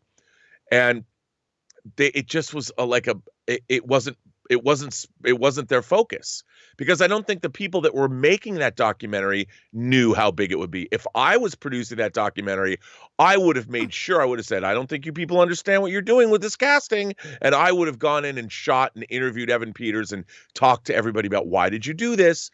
I think they missed it. But I really liked the documentary. I think it was overall it was great. It was great. I just thought that was a really, really Oh, I agree. I was looking forward to seeing something about it, but after I watched the documentary, I got the sense that they didn't even realize how many things the audience was going to fixate on that they weren't even prepared to deal with. I agree. All right. Next up here, we got Alan writes, hey, John, you have said in your show that you have a lot of Funko Pops. I do indeed have a lot of Funko Pops. I don't have that many myself, but I do have King Deadpool. Oh, I don't have that one. Master Roshi, SS Goku, SS Vegeta, Carnage, number 367, Carnage, number 371, and Deathstroke. What are some of your personal favorites? Well, I've talked about this one before, and I think it's really more because of the context in which I got them. Now, you got to understand that when Pops were really starting to blow up, we still had my office over there. I was still with, I think we were still AMC at the time. This is before I moved it all over to Collider. And, we had our staff there, and almost every day at lunch, Ray, Fact Checker Jonathan, Dennis, and one or two other guys would always walk to the mall. Rob, you remember that mall that was right up the street from that thing there? And they had that collectible store in there. Yep. And they would go there almost every day during lunch, and they would always come back with new Pops. At this point, I had never had any. And one day, now, you guys know that one of my favorite shows of the last 15 years has been Supernatural. I love Supernatural. So one day, my brother-in-law, Ray, who still works with us here on the John Campea Show, Ray comes back from their outing one day and says, hey, I got these for you. And he pulled out of a bag these two Pops of Sam and Dean, the Winchester boys. And I was just very thoughtful. And I'm like, oh, thanks, man. And those are the first two Pops I ever got. Now, I love Supernatural and all that kind of stuff. And I put them up on one of my shelves in my office. And I'm like, Castiel would look pretty good beside them.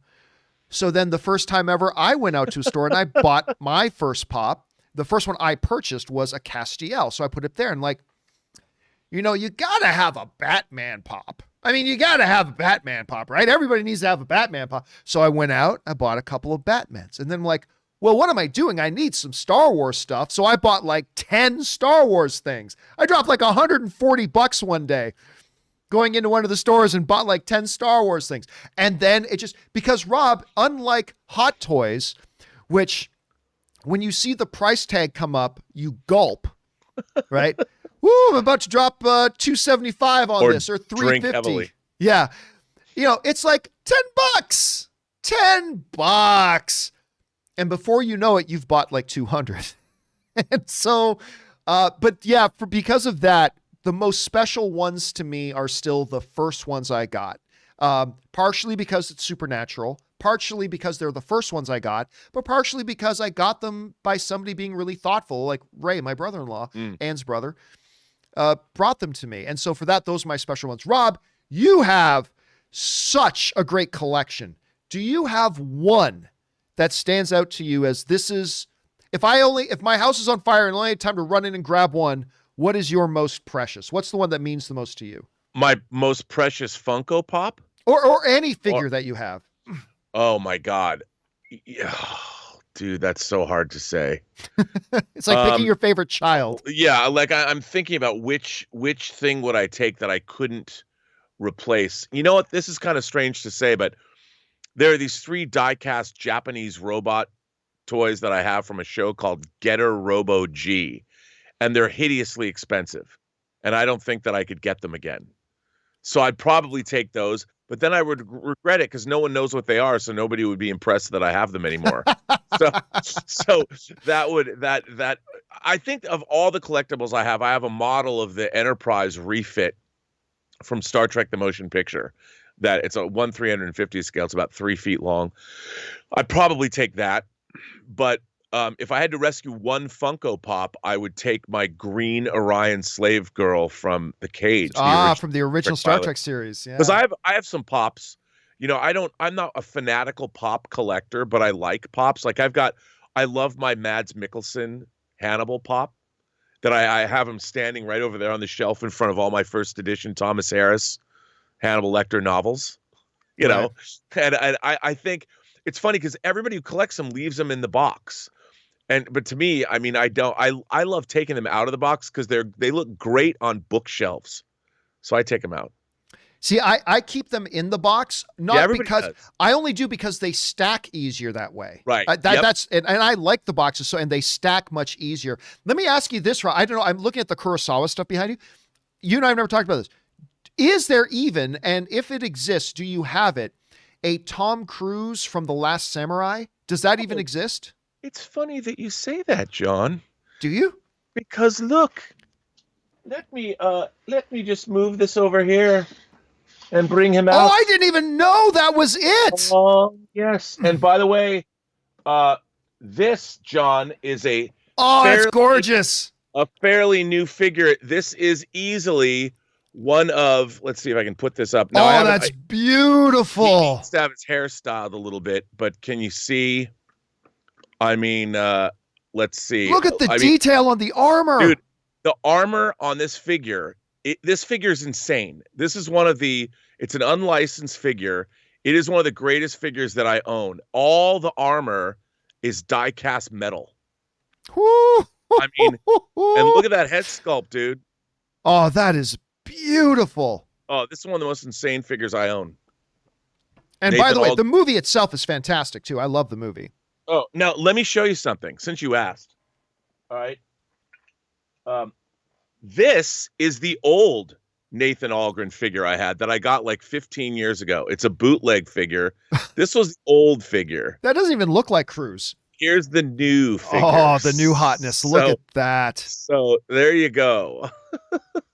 Wow. That is so gorgeous. Man, that's the thing about hot. See, that's why when people ask, it's about hot. You don't understand. Like once you buy one and you hold it, like Rob is holding that one there, and you see the detail and the beauty in it. It fills your heart with joy. You feel inspired, and it's dangerous because then you want that hit again, and then you buy more. But oh my God, look at that figure. This figure is gorgeous. Dope, dude. It is dope. They just re-released it too. This is actually one of the most impressive action figures. I mean, I have never styled his hair down, like put his hair, but he comes with full-on armor, like the helmet and everything. This is one of the greatest action figures ever that I've ever owned, and it's unlicensed. It's from I think it's Toys Era makes this. It's or Pop Toys. I'm not sure. This is so great. Oh, it's gorgeous. Anyway, Rob, thanks for sharing that with us. And we have kept you a little bit over time, but I'm sure you don't mind because we were talking about the pops there. But I know. We will let you go. We will see you back again on Friday. But in the meantime, Rob, where can people follow you and all your adventures online? Well, at midnight, they can find me right here watching the Snyder Cut. It might be 3 a.m. actually. I'm going to go. No, it's midnight our time. Oh, it did, because I saw their countdown clock on the website put it at 3 a.m. or 4 a.m. East Coast. Are we sure about that? I'm pretty sure. Okay, well, there you go. I thought people were going to have to stay up till like 3 a.m. Okay, great. I'll be there. But you can find me on Twitter at Burnett RM, find me on Instagram at Robert Meyer Burnett, or find me on my own YouTube channel, The Burnett Work. All right, dude. As always, great having you here. Thanks for being back, and we'll talk to you again in a couple of days, man. Have a good one. All right, you too. Good show, man. Guys, that is the awesome Mr. Robert Meyer Burnett. By the way, let me just mention something here, talking about the Snyder Cut that came up. So as I mentioned, we're going to be doing a Snyder's Justice League open spoiler review discussion on Thursday at 6 p.m. I have had some people, understandably, writing into me and saying, woo, isn't that a little bit early? Like, I think there's probably going to be a bunch of people that won't have the chance to watch it. And now remember, 6 p.m. means like 9 p.m. on the East Coast. But some people saying that might be a bit early. A lot of people wouldn't have a chance to watch that. I understand. The problem is scheduling. I think Monday is far too late to do it. I think Monday everybody will have talked it out by Monday. So that leaves Friday, but Fridays are when we do the Disney Plus show spoiler discussions. Like that's what we've always done. And so Friday is for Falcon and Winter Soldier. So we're already doing the Falcon and Winter Soldier spoiler discussion on that. I am not working 4 or 5 hours this weekend. Ann and I have plans for the weekend, so I'm not going to be working this weekend. So that rules Saturday and Sunday out. So that really left me with, I can either do the open spoiler discussion for Snyder Cut Justice League on Thursday evening or not do it at all. And I don't want to not do it at all. And I think a lot of people would probably get mad at me if I didn't do it at all. So I understand Thursday evening is a little bit early. I get it. I agree. But schedule wise, there's just no other place for me to put it or do it. So that's why it's happening in there. Now, that'll mean that some people aren't going to be able to watch it live, and they're going to have to go back and watch our open spoiler review later. And that's cool. You can go back and watch it later. But unfortunately, the schedule just worked out the way it was and not able to do it that way. Anyway. All right, with that down, let's keep going through your questions here, shall we? Let's see. Alan writes, hey, John, you said that you were a fan of the Superman and Lois series. I surprisingly am. I never thought I would be, but I surprisingly am. They have added Stacey Farber to the cast to reportedly play Leslie Larr, who apparently has had run-ins with Supergirl. John, Superman show is great. The CW, hold my beer, bring in Supergirl.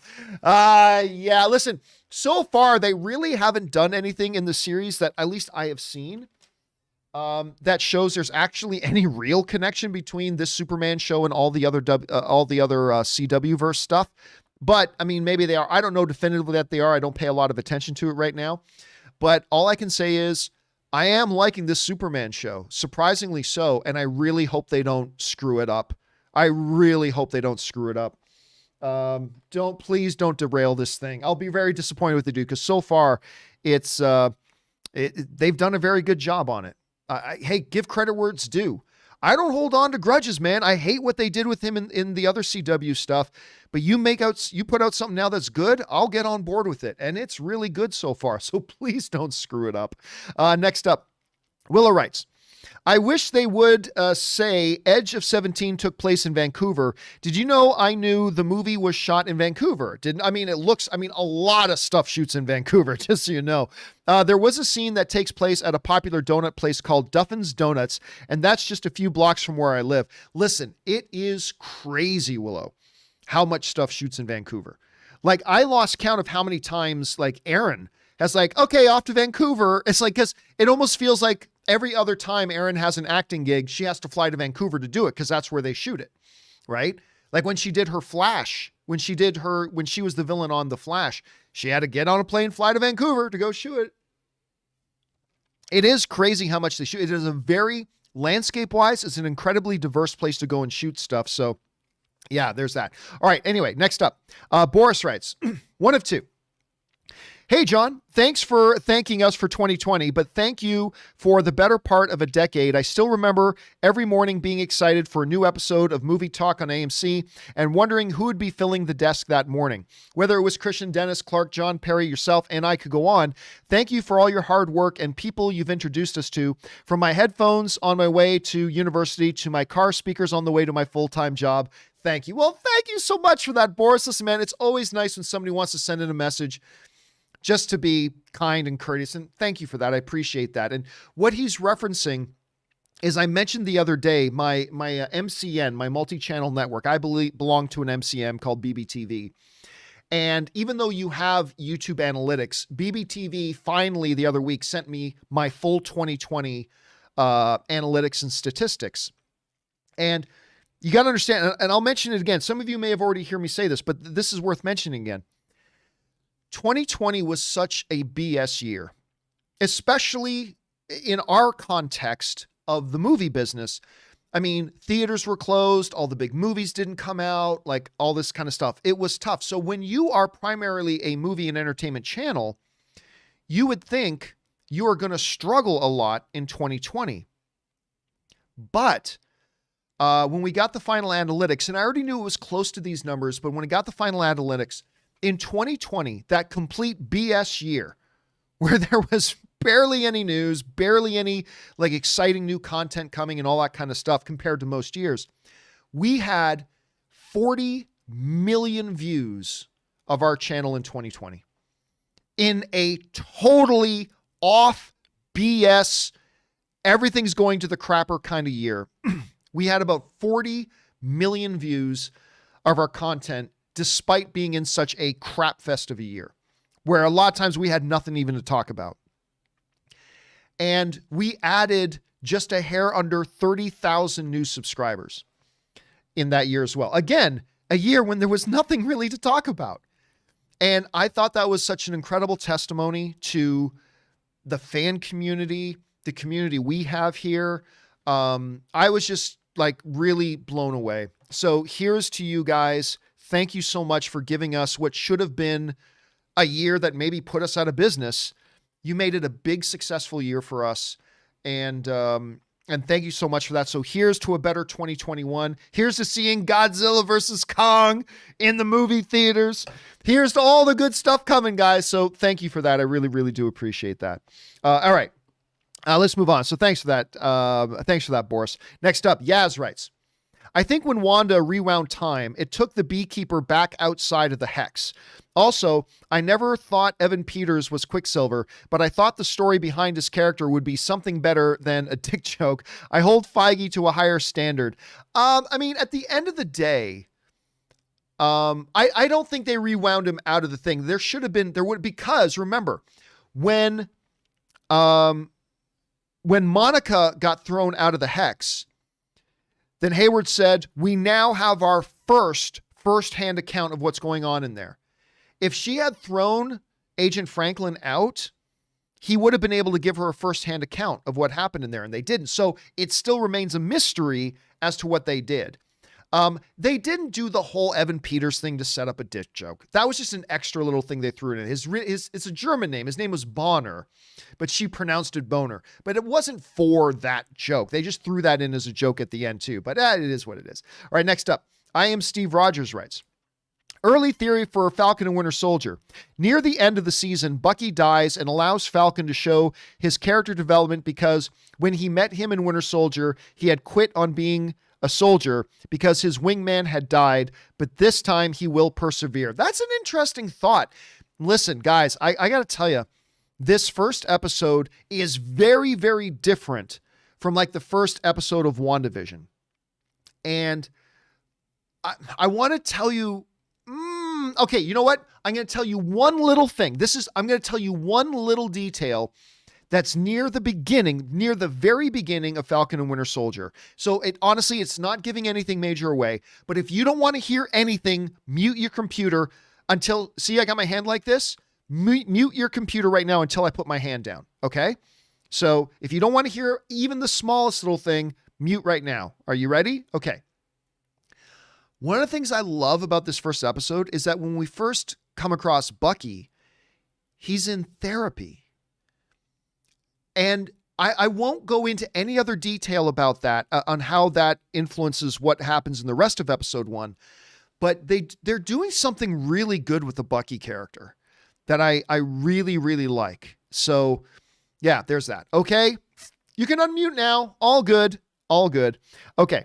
Next up. James Argenta writes, I previously asked about Vision in Armor Wars, and you said probably not since he has no connection to Rhodey, but Vision was the one who paralyzed him. I mean, that's true. However, with Bettany joining a very British scandal, I now think it's less likely he will be in Armor Wars now. Well, listen, a lot of times in Hollywood and stuff like that, people say that, oh, this actor's doing something else this year, so he can't be in that other thing. Remember, a lot of actors will do like 5 projects in a year.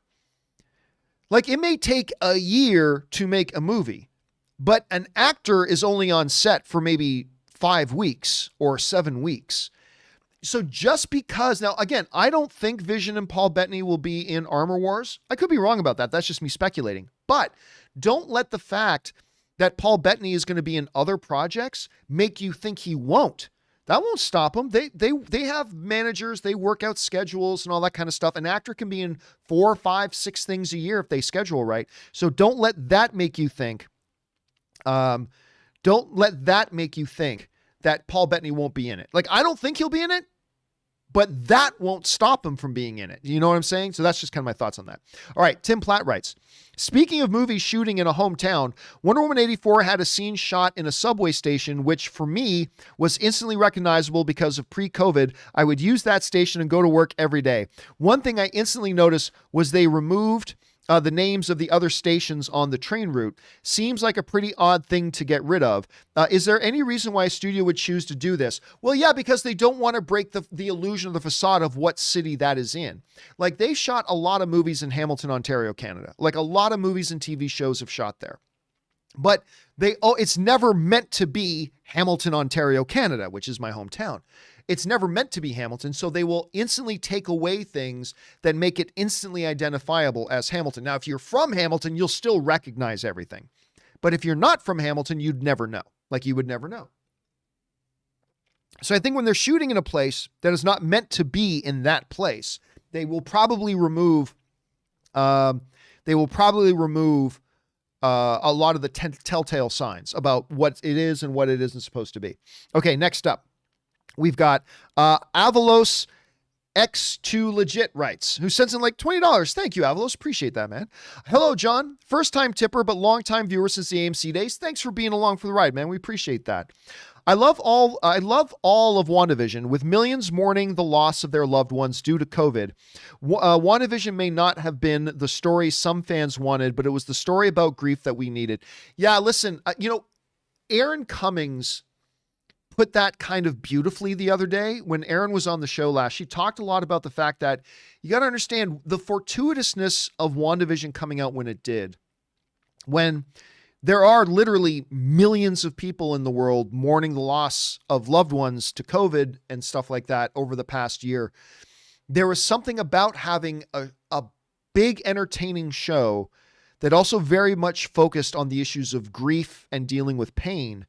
There seems something very fortuitous about that, almost serendipitous, if you will, about that. And I think you're absolutely right. It was kind of the show we needed. Theories and speculations and the fan stuff, all that notwithstanding, it really at the core of it was probably something we really did need. And obviously, that's not what Disney had in mind when they were making WandaVision, but it was just, like I said, serendipitous that it kind of did work out that way. So that's a really good observation, man. Next up. And by the way, Wakanda Forever sends in a super chat badge in the live chat. Thank you, Wakanda Forever. Caleb writes, rent one, buy one, burn one. Peter Jackson's Halo with Blumkamp directing, Guillermo del Toro's Hobbit as 2 movies, and George Miller's Justice League, thanks and bring on the filthy. This one is actually pretty easy. I buy the Guillermo del Toro's Hobbit as 2 movies, which for those of you who don't know, Guillermo del Toro was for years set to direct the Hobbit movies when it was just going to be 2 movies. It is after it got delayed. Guillermo del Toro had to leave because he had other commitments. Peter Jackson stepped in and they broke it into 3 films instead of 2. The one I would buy is Guillermo del Toro's Hobbit. The one I would rent is George Miller's Justice League. I've always been fascinated by what that movie was going to be. And all the stories you hear about it are pretty cool. So I would get that. I would sell Peter Jackson's Halo with Blumkamp directing, because it wasn't really Peter Jackson's Halo, right? It was going to be Neil Blomkamp's. And I think it would have been a disaster. Neil Blomkamp at that time had never directed a film. He had never even been an assistant director on a real film. And while he knocked it out of the park with District 9, which was his own thing, Chappie, Elysium, they weren't very good, in my opinion. In my opinion, those films weren't very good.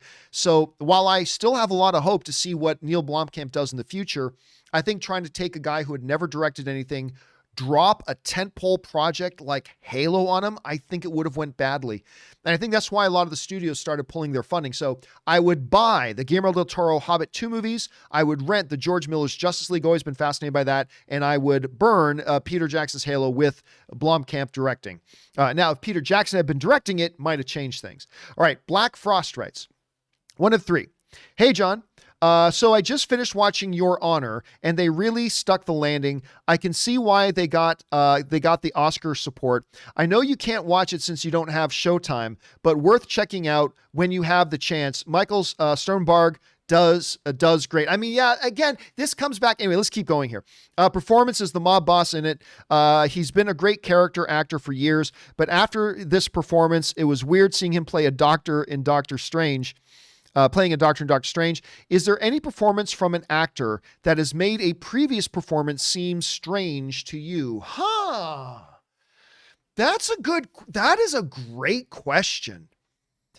It's one I would need time to think about though. So like you see an actor in a certain role that makes it very odd to go back and watch them in something else doing stuff. You know what one I'll bring up? Tom Hanks. Let me see if I can get this. Because knowing Tom Hanks's career and having seen so many of his iconic, incredible, all-time great movies, it is very weird because my wife, Tom Hanks to my wife is like the greatest human being on the earth. Like Tom Hanks to my wife is the ultimate human being.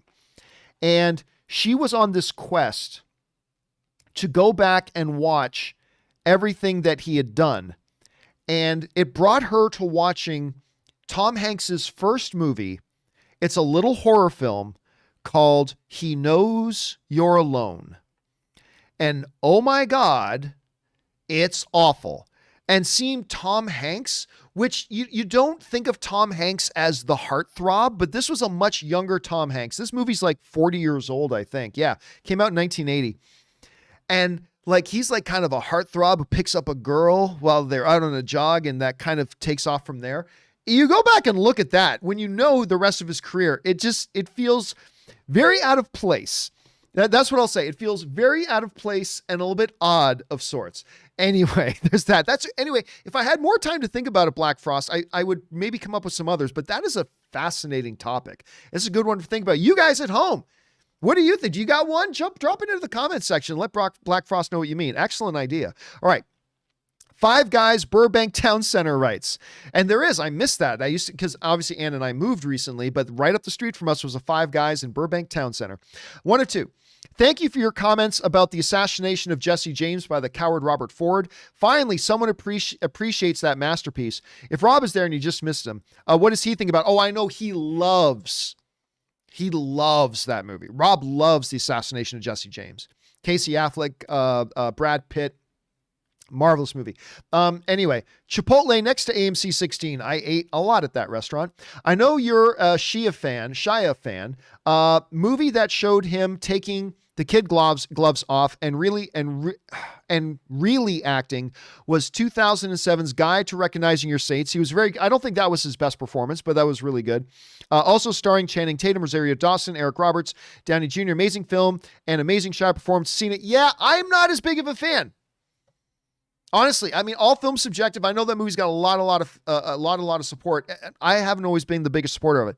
The movie for me, like I always thought Shia was a good actor. I always thought Shia LaBeouf was a good actor. He's a few bricks short of a load, but I always thought he was a terrific actor. The one for me that made me really good, oh my God, was, hold a second. What was the name of the movie he did with Brad Pitt? Where Brad Pitt's character's name was War Daddy. What was the damn name of that movie with the tank? I'm trying to remember the name. Fury. I think Jerome DC, Loco, Kino, put it. Fury. Okay. It was Fury that to me that made me go, oh my God, he's not just good. He's elite level. Like, Shia LaBeouf, when he is on his aim game, he is elite level because he was in a movie with John Bernthal, Brad Pitt, Michael Pena, a very underrated Logan Lerman, by the way. I love Logan Lerman. I really do. I think that guy's great. But he's in a movie with all these guys, and easily Shia was the one who shone the most. He's amazing. And then when he did movies like Peanut Butter Falcon and things like that, you're just like, yeah, again, I think he's broken. I think Shia LaBeouf is a broken person. But whatever, I'm not a mental health expert. But there is no denying this dude's talent. I mean, when he is on, he is one of the best. He's absolutely incredible. So but yeah, Fury was the one that made me go, oh, this guy's not just good. Like, he's beyond good. Like, he's really excellent. When you can outshine guys like Pitt and Bernthal and you steal the movie from them, I think that says an awful lot. Okay. Let's see. Ryan Lohner writes, one bit of casting you didn't mention is the Mystery Men video. The Sphinx is played by Wes Studi. Yeah, I had a lot of people mention that, and I probably should have mentioned that was Wes Studi. Best known as Magua from Last of the Mohicans. That was pretty mind-blowing to realize. Again, so I started doing these, just so you know, in case you miss it, I started doing this little series called Movies in 20, and I don't know if we'll continue doing them. I'm committed to doing at least 4 and seeing how they do and seeing how you guys respond to them. But the first 2 that we did, Last Starfighter and Mystery Men, they're both up now. And basically the idea behind Movies in 20 is this. Hey, if you've never seen the movie, but you want to be able to follow along in conversations about that movie, here's Movies in 20. It'll walk you through the whole movie, so you'll be able to participate in any conversations your friends are having about it. You can keep up to speed, and hopefully you'll be motivated to go and watch the full movie. So we did Movies in 20 for 2 films, Mystery Men and Last Starfighter. I really do like doing them. They are time consuming though, but I'm going to do at least 2 more, and then we will see if you guys enjoy them or if they don't work or whatever, but we'll see. I'm going to do at least 2 more, and if they don't work, they don't work. I'll go on and do something else, but I hope that you guys enjoy them. Anyway, next up. Oh my gosh, we're already past 12. So next one up is Caleb, and this will be the final question today. Caleb writes, just watched the first episode of Resident Alien, and I am hooked. I've seen the first 3 episodes of Resident Alien. Damn, I love it. It's so good. Alan Tudyk, I don't know what the rest of the episodes are like, but the first 3 episodes are fantastic. Just watch the first 3 episodes of Resident Alien, and I am hooked. Alan Tudyk is so great, and it feels so unique. Have you seen it yet? What do you think? If so, P.S. the scene in the bar in episode 1 nearly had me dying of laughter. When he's first drinking alcohol, loved it. And you know what else? I thought the reason I stopped watching after 3 is because I thought it was on a streaming network I didn't have, and they were only showing 3. But I have YouTube TV. And I just found out that all the episodes of Resident Alien are on YouTube TV. So Ann and I are like, awesome, let's start watching. And there's like 3 more episodes out. I love this show so far. I cannot wait to catch up on the last few. By the way, Lord Vanderkill sends in a super chat badge in the live chat. Thank you, Lord Vanderkill. I appreciate that. So yeah, I'm very, very excited about that. All right, guys, listen. For everybody else still waiting, WJ3, War Doctor 10, Isaac BB, and on.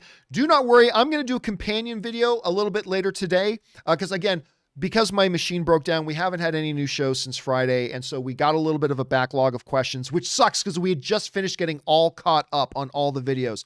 But we haven't had a new show in a number of days, so I'm going to do a companion video a little bit later today. We'll get hopefully all caught up, at least mostly caught up on everything. So don't worry, if you had sent in a question, you haven't seen it yet, come back and join us for the companion video a little bit later. All right, guys, that'll do it for today's installment of the John Campea Show. Thank you so much for being here and making this show part of your day. Thanks to Robert Meyer Burnett for bringing his glory and greatness to the show as always.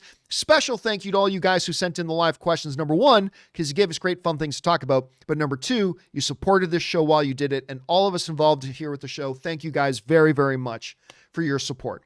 Okay, guys, don't forget, do the 4 main things. Stay smart, stay safe, take care of yourselves, and please take care of the people around you. That'll do it for me for now, guys. My name's John Campea, and until next time, my friends, bye-bye.